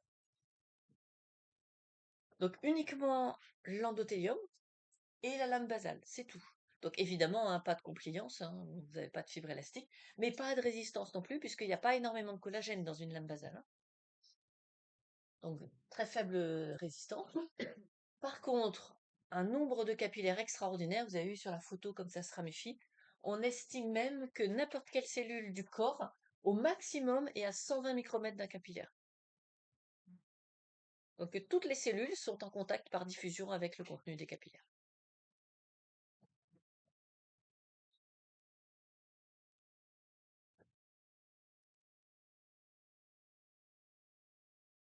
Donc c'est pour ça qu'on devrait en voir partout sur nos préparations, et que nous, au microscopie optique, on en voit peu, ça veut dire qu'ils sont tous écrasés, mais ils sont là. Il y en a forcément des milliers sur chaque préparation microscopique. Donc la vitesse moyenne, c'est de un demi-millimètre seconde. Enfin, vraiment très très vite. Donc l'image classique d'un capillaire, c'est ça, hein. Vous voyez, celui-là, il fait quasiment le diamètre de l'hématie, donc on peut aller entre 4 et 16 micromètres. Et il est petit, mais il est beaucoup plus allongé. Et donc c'est pour ça que quand on vous propose une photo de capillaire, donc on vous demande de repérer les noyaux qui vont dépasser vers l'intérieur, qui sont les noyaux de l'endothélium avec l'hétérochromatine, le chromatine, la partie très aplatie de l'endothélium, et puis quand on a une tache homogène, dans le coin là, c'est quoi? C'est une hématie, hein, la tache homogène, un peu opaque aux électrons, bah c'est l'hémoglobine dans le cytoplasme de l'hématie. Donc là, on l'a bien sûr pas en entier, vu la taille du noyau, mais vous n'avez pas toujours la chance d'avoir une hématie entière sur la photo, hein, c'est juste une histoire de coupe, elle dépasse vers l'avant, là, cette hématie.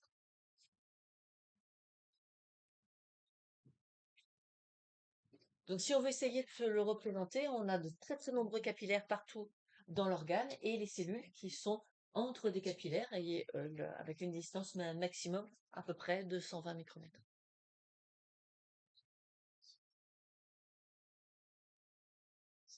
Donc ça c'est le schéma global d'un capillaire. Alors il y a des variations euh, de- avec plusieurs types de capillaires. Donc nous on va se limiter aux 3 types de capillaires. On va pas étudier les capillaires du cerveau et la barrière hémato-encéphalique, hein, ça c'est particulier. Donc on va rester sur les 3 classiques. Si vous n'avez pas beaucoup de temps, celui qu'il faut dessiner, c'est le capillaire continu. C'est celui-là qui est vraiment le cas général. Donc c'était celui de la photo précédente, avec donc l'endothélium, la lame basale. Et la particularité, c'est que cette cellule, oui, elle se referme sur elle-même, mais avec un petit espace. On n'a pas des jonctions serrées quand elle se referme sur elle-même. Et ça, c'est ce qu'on va appeler les fentes intercellulaires. Alors, c'est pas énorme, hein, c'est 4 nanomètres. Mais 4 nanomètres, c'est à peu près la taille de tous les nutriments. Donc une molécule de glucose, des acides aminés, des nucléotides, tout ça, ça peut passer, ça peut sortir sans problème par ces fentes intercellulaires. Les gaz, eux, ils passent carrément à travers les lipides, donc la question se pose pas. Mais toutes les petites molécules qui sont solubles vont pouvoir sortir par les fentes intercellulaires. Souvent, vous vous dites, ah, mais la lame basale, c'est un obstacle. Alors, pas du tout. La lame basale, c'est un feutrage très lâche de protéines hydrophiles. Donc, les ions glucose, etc., tout ça, ça diffuse à travers les protéines de la lame basale sans problème, hein. C'est pas du tout un obstacle. Donc ça, c'est vraiment le cas majoritaire.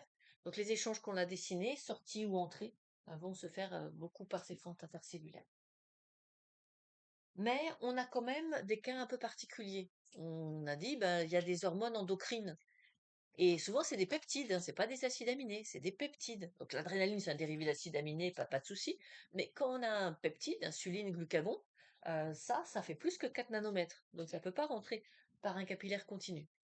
Donc effectivement, pour les glandes endocrines, mais aussi pour l'intestin grêle, on a des capillaires un petit peu plus différents, un petit peu plus ouverts, des capillaires fenestrés, dans lesquels, quand on regarde l'endothélium, la membrane interne et la membrane externe de l'endothélium, à certains endroits, ils ont fusionné. Donc ça fait localement un trou. Mais bien sûr, tout ça est continu. Donc imaginez ça vraiment comme une passoire. Dans votre passoire, si on fait une coupe à travers votre passoire, ça va donner cette image-là. Et vous allez dire, oh ben ça, c'est pas connecté. Bah si, le contenu de votre passoire, la surface de votre passoire, c'est connecté. Mais quand vous faites une coupe, ça vous donne des éléments qui ont l'air d'être séparés, mais qui, en dehors du plan de coupe, sont bien sûr connectés les uns avec les autres. Et donc c'est juste la fusion des deux membranes qui va faire localement des trous et des trous beaucoup plus gros cette fois-ci, des trous de 70 nanomètres de diamètre. Donc là, on peut avoir des peptides qui peuvent, euh, si on est près des glandes endocrines, elles vont libérer des peptides et les peptides vont pouvoir rentrer dans la circulation sanguine.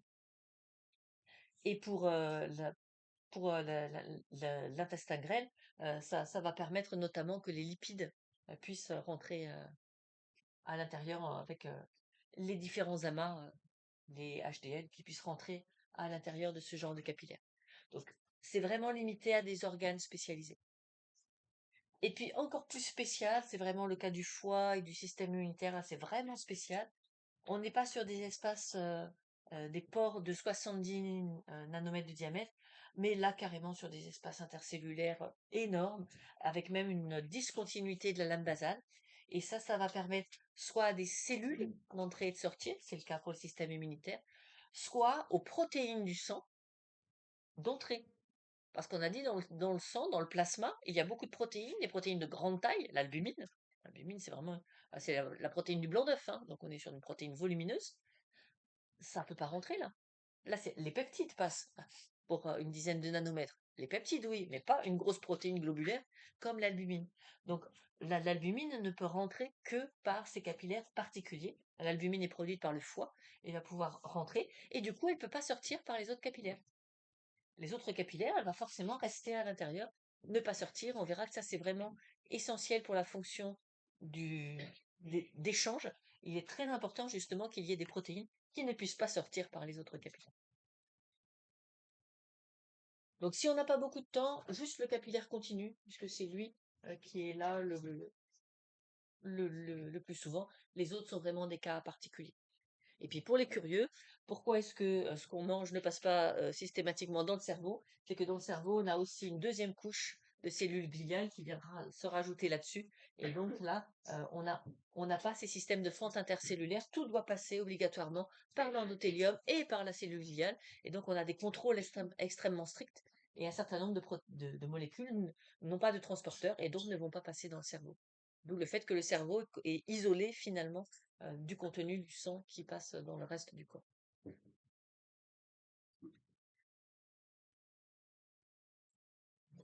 Alors concrètement, comment vont se faire les échanges? Si on n'a pas beaucoup de temps, je ne sais pas la chose essentielle pour ce sujet, eh bien on va prendre la voie principale, qui est justement de passer par la fente intercellulaire. Ça, c'est vraiment le système majoritaire.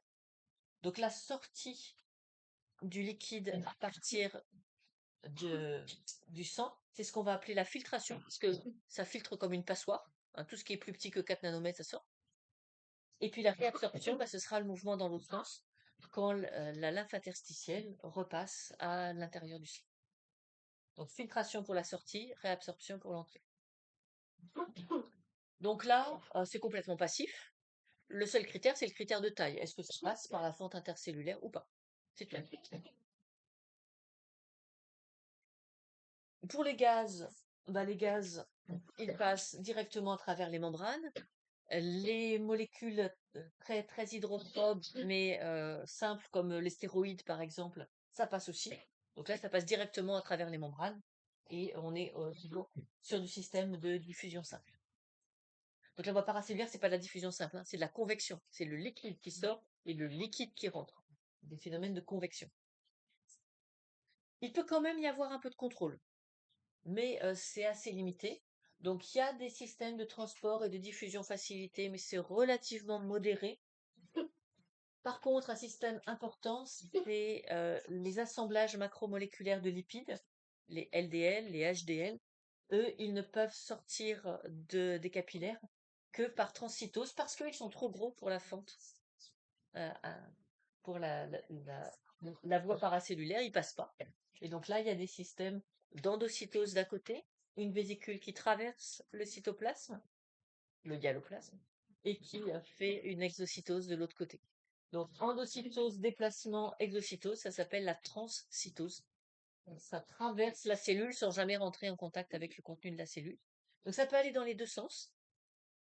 Par exemple, quand on est au niveau du foie, le foie a synthétisé ces assemblages lipoprotéiques et ils vont rentrer dans le sang par cette voie-là. Et puis, la plus ailleurs, hein, dans un capillaire continu classique, elle prend le chemin dans l'autre sens. On a les lipides qui vont sortir, qui se retrouvent dans la lymphe interstitielle. Une partie des lipides est utilisée par la cellule et l'assemblage résiduel re-rentre à l'intérieur des capillaires. D'où le changement de densité. C'est un LDL qui sort c'est un HDL qui sort et c'est un LDL qui rentre. On rentre pas dans ces détails.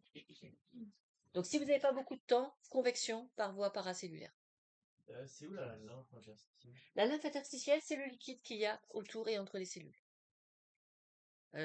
Dans un organisme, hein, toutes les cellules baignent dans un liquide. Ce liquide s'appelle la lymphe interstitielle, qu'on va opposer à la lymphe endiguée, qui est celle du système immunitaire qui circule dans des vaisseaux.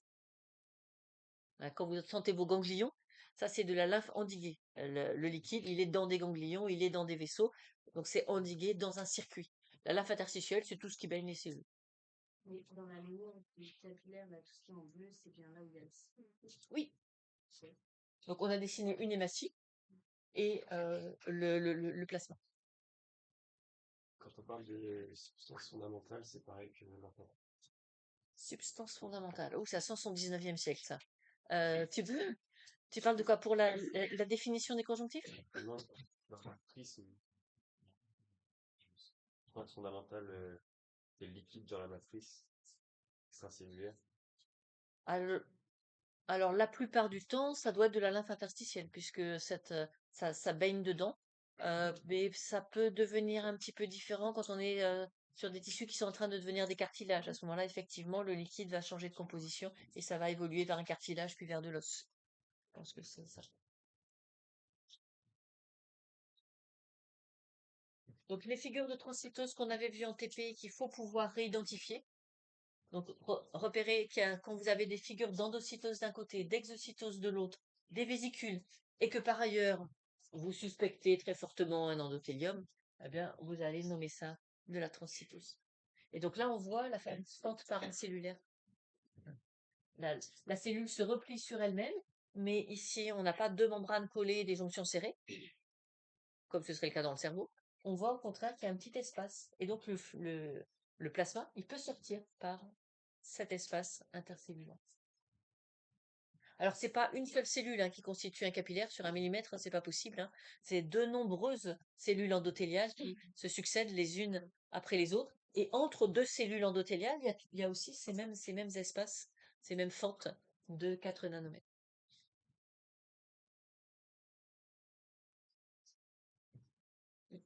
Les critères que je fais ça par exemple, c'est dans quel cas avec quoi ce que tu as. Pour tous les capillaires, tout ce qui est plus petit que 4 nanomètres peut passer par la fente. Il faudra juste qu'il y ait un moteur, et c'est ça qu'on va essayer d'expliquer. Qu'est-ce qui fait que ça sort ou que ça rentre. Mais il n'y a aucun autre critère que la taille. Il faut que ce soit soluble, de petite taille, et ça s'arrête là. Donc c'est pour ça que l'image de la passoire fonctionne assez bien, hein. On est juste sur un critère de taille. Tout ce qui peut être soluble dans l'eau, parce que vous avez tendance à imaginer des contrôles, etc. Non, non, c'est petit, c'est soluble, ça sort, point final. Donc ça, c'est ce qu'on va appeler la filtration. Tout ce qui est petit, soluble dans le sang, sort des capillaires. Et la réabsorption, tout ce qui est petit, soluble dans la lymphe interstitielle, re-rentre dans le sang et dans le capillaire. Donc vraiment pas de critères sur la nature de la molécule. Mais ce mécanisme-là, c'est ce qui va faire la stabilité du milieu intérieur, que vous connaissez bien cette année avec Canguilhem, et qui va faire l'homéostasie. L'homéostasie, c'est la stabilité des paramètres internes.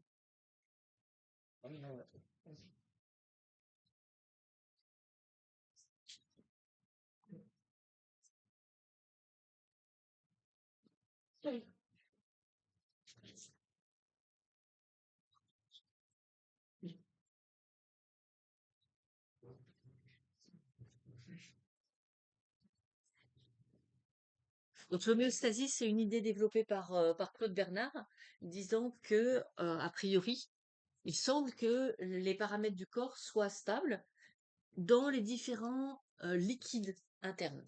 Dans les liquides internes, bien sûr, on a le sang, mais on a aussi tout le liquide qui baigne les cellules, la lymphe interstitielle, autour de toutes les cellules. Donc elle est dans les interstices, hein, c'est pour ça qu'on l'a appelée comme ça. La lymphe endiguée, celle qui circule dans des tuyaux et dans des ganglions.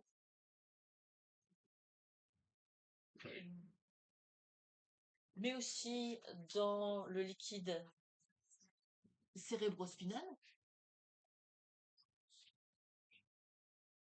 Donc celui qu'on trouve cérébraux dans le cerveau, spinal dans la moelle épinière. On a l'impression que quand on regarde ça, c'est assez étonnant. Si on regarde leur concentration en sodium, leur concentration en potassium, leur osmolarité, leur température, ils sont extrêmement stables. Et donc c'est ça qu'on a appelé l'homéostasie. C'est que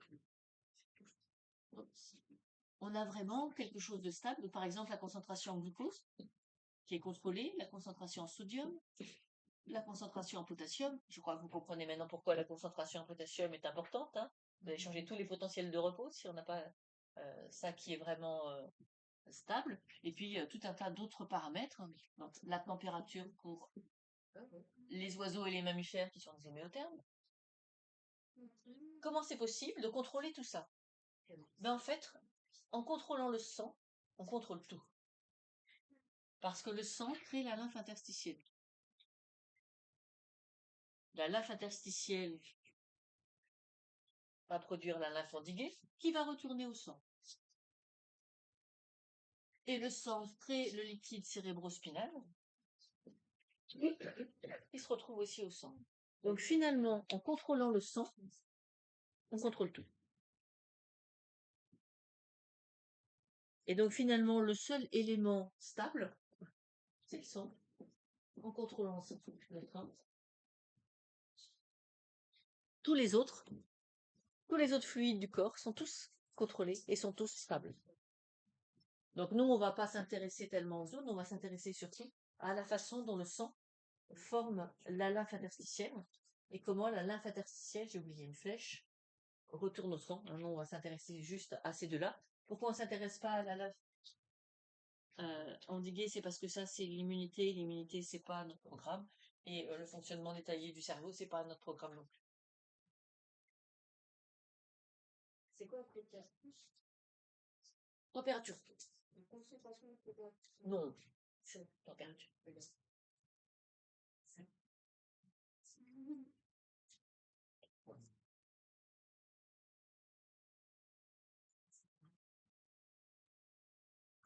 Et donc effectivement, tous les capteurs sont sur le sang, tous les éléments de contrôle sont sur le sang. Et ça suffit. Alors, dans le cas particulier du cerveau, il y a des éléments, il y a des capteurs, il y a des contrôles aussi sur lui, mais ça, on va oublier. Donc, nous, ce qu'on va essayer de montrer, c'est cette étape, le lien entre le sang et la lymphe interstitielle, puisque c'est la lymphe interstitielle qui interagit avec les cellules. C'est le contenu de la lymphe interstitielle. La lymphe interstitielle, elle est autour des cellules, donc les cellules, elles échangent avec la lymphe interstitielle, elles n'échangent pas directement avec le sang.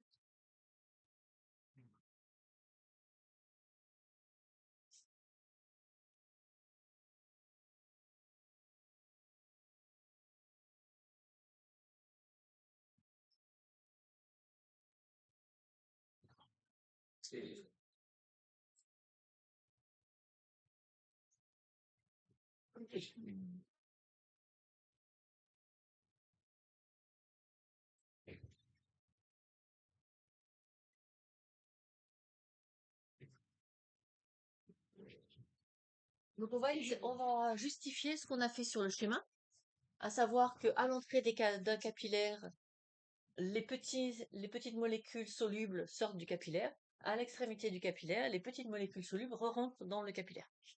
Donc, on ne s'intéresse pas, bien sûr, là, au cas particulier des assemblages lipoprotéiques qui passent par transcytose, hein. On prend donc le cas principal, donc les échanges par voie paracellulaire à travers les fentes intercellulaires de quelques nanomètres. Donc, on a dessiné ici un capillaire. Bon, ils ont oublié le sphincter précapillaire, mais c'est pas grave, on veut un capillaire ouvert. Donc, il est branché sur une artériole d'un côté, il y aurait normalement un sphincter précapillaire ici, et il est reconnecté à l'autre extrémité par une vénule, et sa longueur est à peu près de 1 millimètre. On va regarder qu'est-ce qui fait les entrées et les sorties. Donc, on n'est pas sur des échanges. Donc, ce qui fait les entrées et les sorties dans une passoire, c'est juste la pression du liquide qui va faire que ça va aller dans un sens ou dans un autre. Si la pression dans le sang est supérieure à la pression dans la lymphe interstitielle, bah, le liquide sort.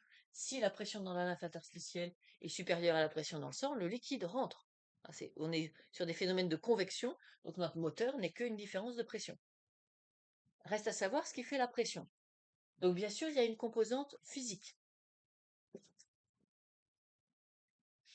On a du liquide dans un tuyau qui est arrivé par l'artériole, donc forcément, on a un effet purement physique. Il est marqué. C'est ce qu'on appelle la pression hydrostatique. Voilà.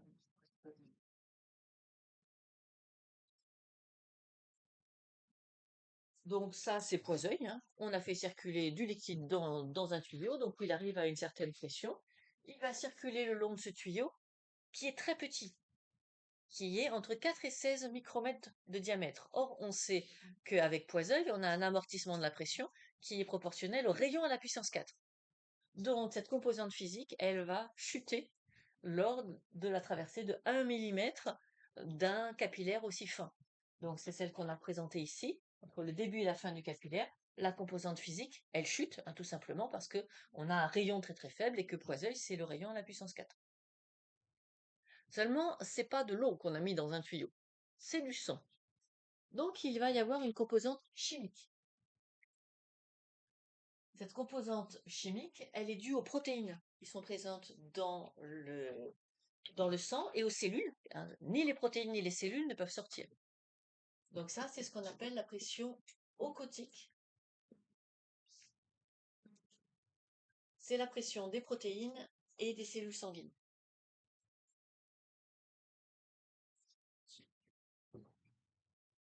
Les protéines et les cellules sanguines que vous avez au début du capillaire seront exactement les mêmes à la fin du capillaire, puisque par définition, elles sont toutes trop grosses pour passer par les fentes intercellulaires. Donc la pression ocotique sera la même au début et à la fin. Sur ce schéma, ils ne se sont pas embêtés, comme c'est les mêmes au début et à la fin, ils ont fait une droite en disant que c'était le même au milieu, mais évidemment, c'est un petit peu contestable. On faudrait mettre en pointillé par ici, c'est les mêmes au début et à la fin, ok, mais comme on va avoir de l'eau qui va sortir, forcément, ça va pas te faire tout à fait une constante tout le long. J'ai un peu mal à comprendre ce que c'est, c'est une composante chimique, mais j'aime pas comprendre ce que c'est la pression ocotique. La pression ocotique, c'est, tu sais que la pression osmotique, c'est le nombre de trucs en solution Que ce truc, ce soit un ion, que ce soit une molécule d'albumine, que ce soit l'ensemble des molécules d'hémoglobine dans une hématies, ça compte pour autant de trucs. On se fiche de savoir ce que c'est. C'est pour ça que l'unité de l'osmolarité, c'est pas des moles, c'est des osmoles, qui veut dire les machins en solution. Et donc, comme on a des protéines, comme on a des cellules avec elles-mêmes une certaine osmolarité, bah, elles vont avoir une composante d'osmolarité. Donc c'est juste un élément d'osmose. Mais comme c'est l'osmose due aux protéines et aux cellules du sang, elle a un nom particulier qui est pression ocotique. Mais vous pouvez la transformer dans votre lettre en pression osmotique, parce qu'en fait c'est ça. Donc la pression physique va chuter à cause de faible diamètre. La pression ocotique sera la même au début et à la fin, donc nous on va simplifier en disant qu'elle est constante tout le temps. Et donc on va pouvoir comme ça calculer la pression du sang et regarder comment elle évolue par rapport à la pression de la lymphe. Donc ici on a tout mis en millimètres de mercure et on regarde l'effet donc de la pression ocotique et de la pression hydrostatique. Donc au début, elles s'additionnent et on va avoir une pression dans le sang qui est relativement élevée, puisqu'on a la somme des deux. On le compare à la pression qu'il y a dans la lymphe interstitielle. La pression dans la lymphe interstitielle, elle est que osmotique. Là, on n'a pas de composante physique. Elle est purement osmotique. Il y a des ions, il y a quelques molécules qui sont présentes dedans. Donc, la pression osmotique du liquide interstitiel, elle est à peu près constante. Donc, au début, bien sûr, à l'entrée du capillaire, la pression du sang est très nettement supérieure à la pression que l'on a dans la lymphe interstitielle. Donc, convection, vu que vous avez un moteur, une différence de pression, le liquide sort. Seulement ensuite, on en a une chute de la pression physique. Donc, elle va devenir presque négligeable. Mais on a toujours la pression osmotique, il y a toujours les protéines, il y a toujours les cellules qui sont présentes ici. Donc la pression osmotique du sang devient supérieure à la pression de la lymphe et à ce moment-là, le liquide rentre dans l'autre sens. Donc c'est vraiment la disparition de la composante physique qui fait que on a un mouvement dans un sens puis un mouvement dans l'autre. Mais moi, j'avais compris qu'elle était plus grande que la lymphe à l'entrée. Donc c'est la somme de la pression physique et de la pression ocotique qui à l'entrée est plus forte. Et elle devient plus faible à la sortie parce que ce qui faisait la vraie différence, c'est pas tant la pression ocotique, c'était la pression physique et comme elle a disparu, pas complètement disparu, comme elle a fortement chuté, elle devient inférieure à la pression qu'on a à l'intérieur de la lymphe et du coup le liquide passe dans l'autre sens. Mais en fait, c'est un peu l'inverse au niveau des mouvements de convection, c'est un peu l'inverse du potentiel hydrique. Parce que là, ça va du faible vers le fort. Rien à voir. On est dans de la convection. Donc c'est du liquide entièrement qui se déplace, pas uniquement l'eau.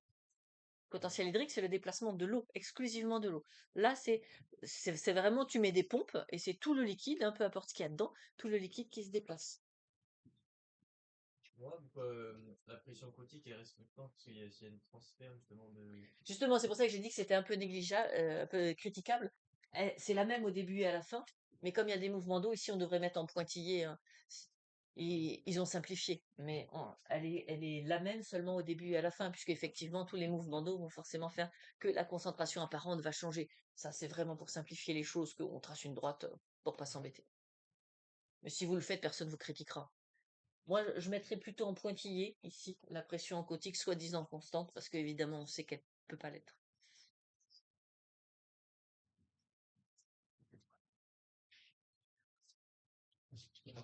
Alors, vous avez peut-être repéré qu'ils n'ont pas fait des flèches équivalentes pour les sorties et les entrées, et que le point où on va avoir l'aversion n'est pas au milieu du capillaire. Si on le dit autrement, il sort plus de liquide qu'il n'en rentre. Donc les sorties et les entrées sont pas équilibrées. Donc les sorties, c'est ce qui va faire la lymphe interstitielle. La sortie de liquide avec de l'eau, des ions, toutes les petites molécules, c'est ça qui va créer la lymphe interstitielle. Donc du coup, l'homéostasie n'est plus tellement un mystère. Si vous contrôlez les concentrations de toutes les petites molécules solubles du sang, forcément, vous contrôlez les concentrations de toutes les petites molécules dans la lymphe interstitielle, puisque la lymphe interstitielle, c'est ce qui provient du sang une fois qu'on a laissé sortir que les éléments de petite taille. Seulement, il y en a de trop. en moyenne, par jour, il y a 3 litres en trop. Bien sûr, vous ne gonflez pas au fur et à mesure. Ces 3 litres, ils sont repompés dans les vaisseaux lymphatiques et ils vont donner la lymphe endiguée. Donc, pourquoi est-ce que la concentration la composition de la lymphe endiguée est stable? Bah, parce que c'est de la lymphe interstitielle qui elle-même est en gros le plasma sanguin. Donc, en contrôlant le sang, vous contrôlez aussi la lymphe endiguée. Mais c'est inutilement compliqué ce truc quand même. Non. S'il n'y avait pas de pathogènes, oui, mais en fait, il y a des pathogènes partout. Donc là, vous avez du liquide qui provient de toutes les parties de l'organisme, qui se rassemblent dans des vaisseaux et qui finissent dans des ganglions. Donc, s'il y a un pathogène qui traîne, il y a des fragments de pathogènes, des toxines, etc., ils vont se retrouver dans le vaisseau lymphatique et ils vont aller dans le ganglion correspondant à cette zone du corps. C'est là qu'il y aura le déclenchement de la réponse immunitaire. Donc, ça permet d'échantillonner, en fait, tout ce qui traîne autour des cellules partout dans le corps et de les ramener dans le système immunitaire et de déclencher éventuellement une réponse immunitaire.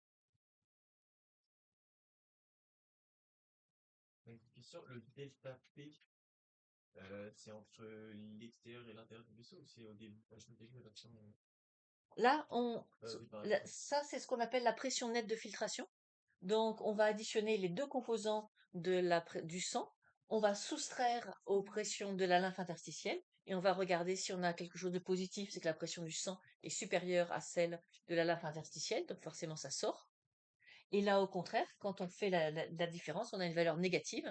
Donc, ça veut dire que le liquide interstitiel a une pression de 6 mm de mercure de plus que le sang. Et donc, c'est pour ça que ça passe dans l'autre sens. La pression nette de filtration, c'est la différence entre pression du sang, avec ses deux composantes, et pression de la lymphe, avec son unique composante osmotique. Et le delta PH, c'est quelque chose. Ça, c'est les variations de pression hydrostatique. C'est moi qui avais fait ça pour des petits calculs pour savoir justement, pour pouvoir calculer la valeur de la pression nette de filtration.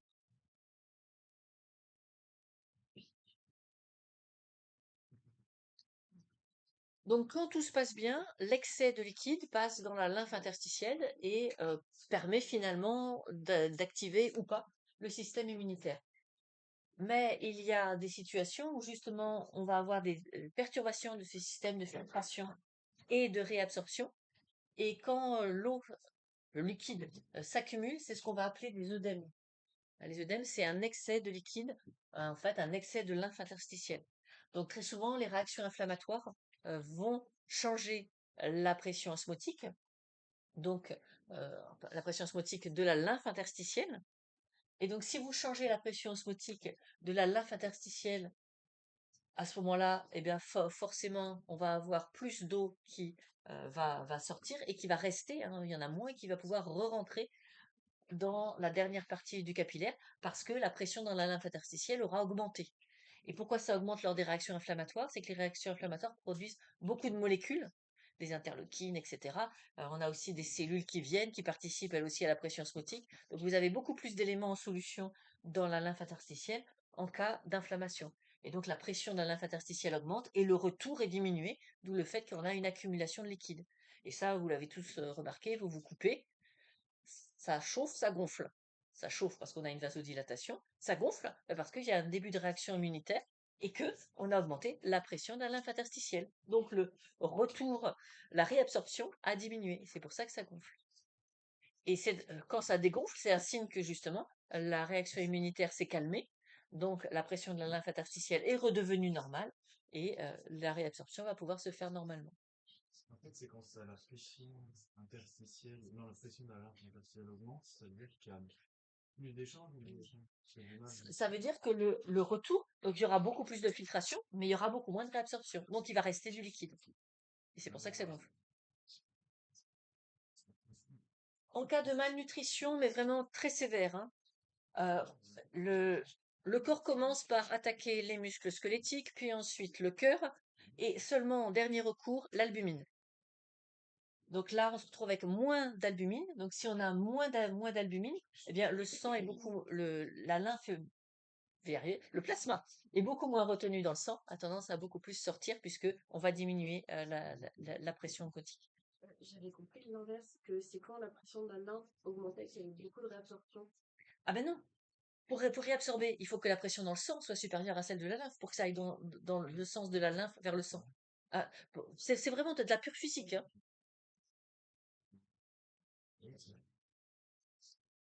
En cas d'hypertension, puisqu'on augmente la composante hydrostatique, la pression dans le sang devient encore plus forte, donc beaucoup trop de filtration et beaucoup de difficultés aussi de réabsorption. Et donc tout ça va pouvoir participer à faire des œdèmes. Juste pas compris, parce qu'on avait vu, de manière générale, en termes de pression, quand un compartiment a plus de pression qu'un autre, ça va avoir tendance, la pression, à aller dans le côté faible. Il y a moins de pression. Pourquoi là c'est l'inverse? Non, c'est pas l'inverse. Quand tu as plus de pression dans le sang que dans la lymphe interstitielle, ça sort. Quand tu as plus de pression dans la lymphe interstitielle que dans le sang, ça rentre. On va juste... Ah, ok. Oui, Ouais, c'est- ça marche comme d'habitude, hein, rien de spécial.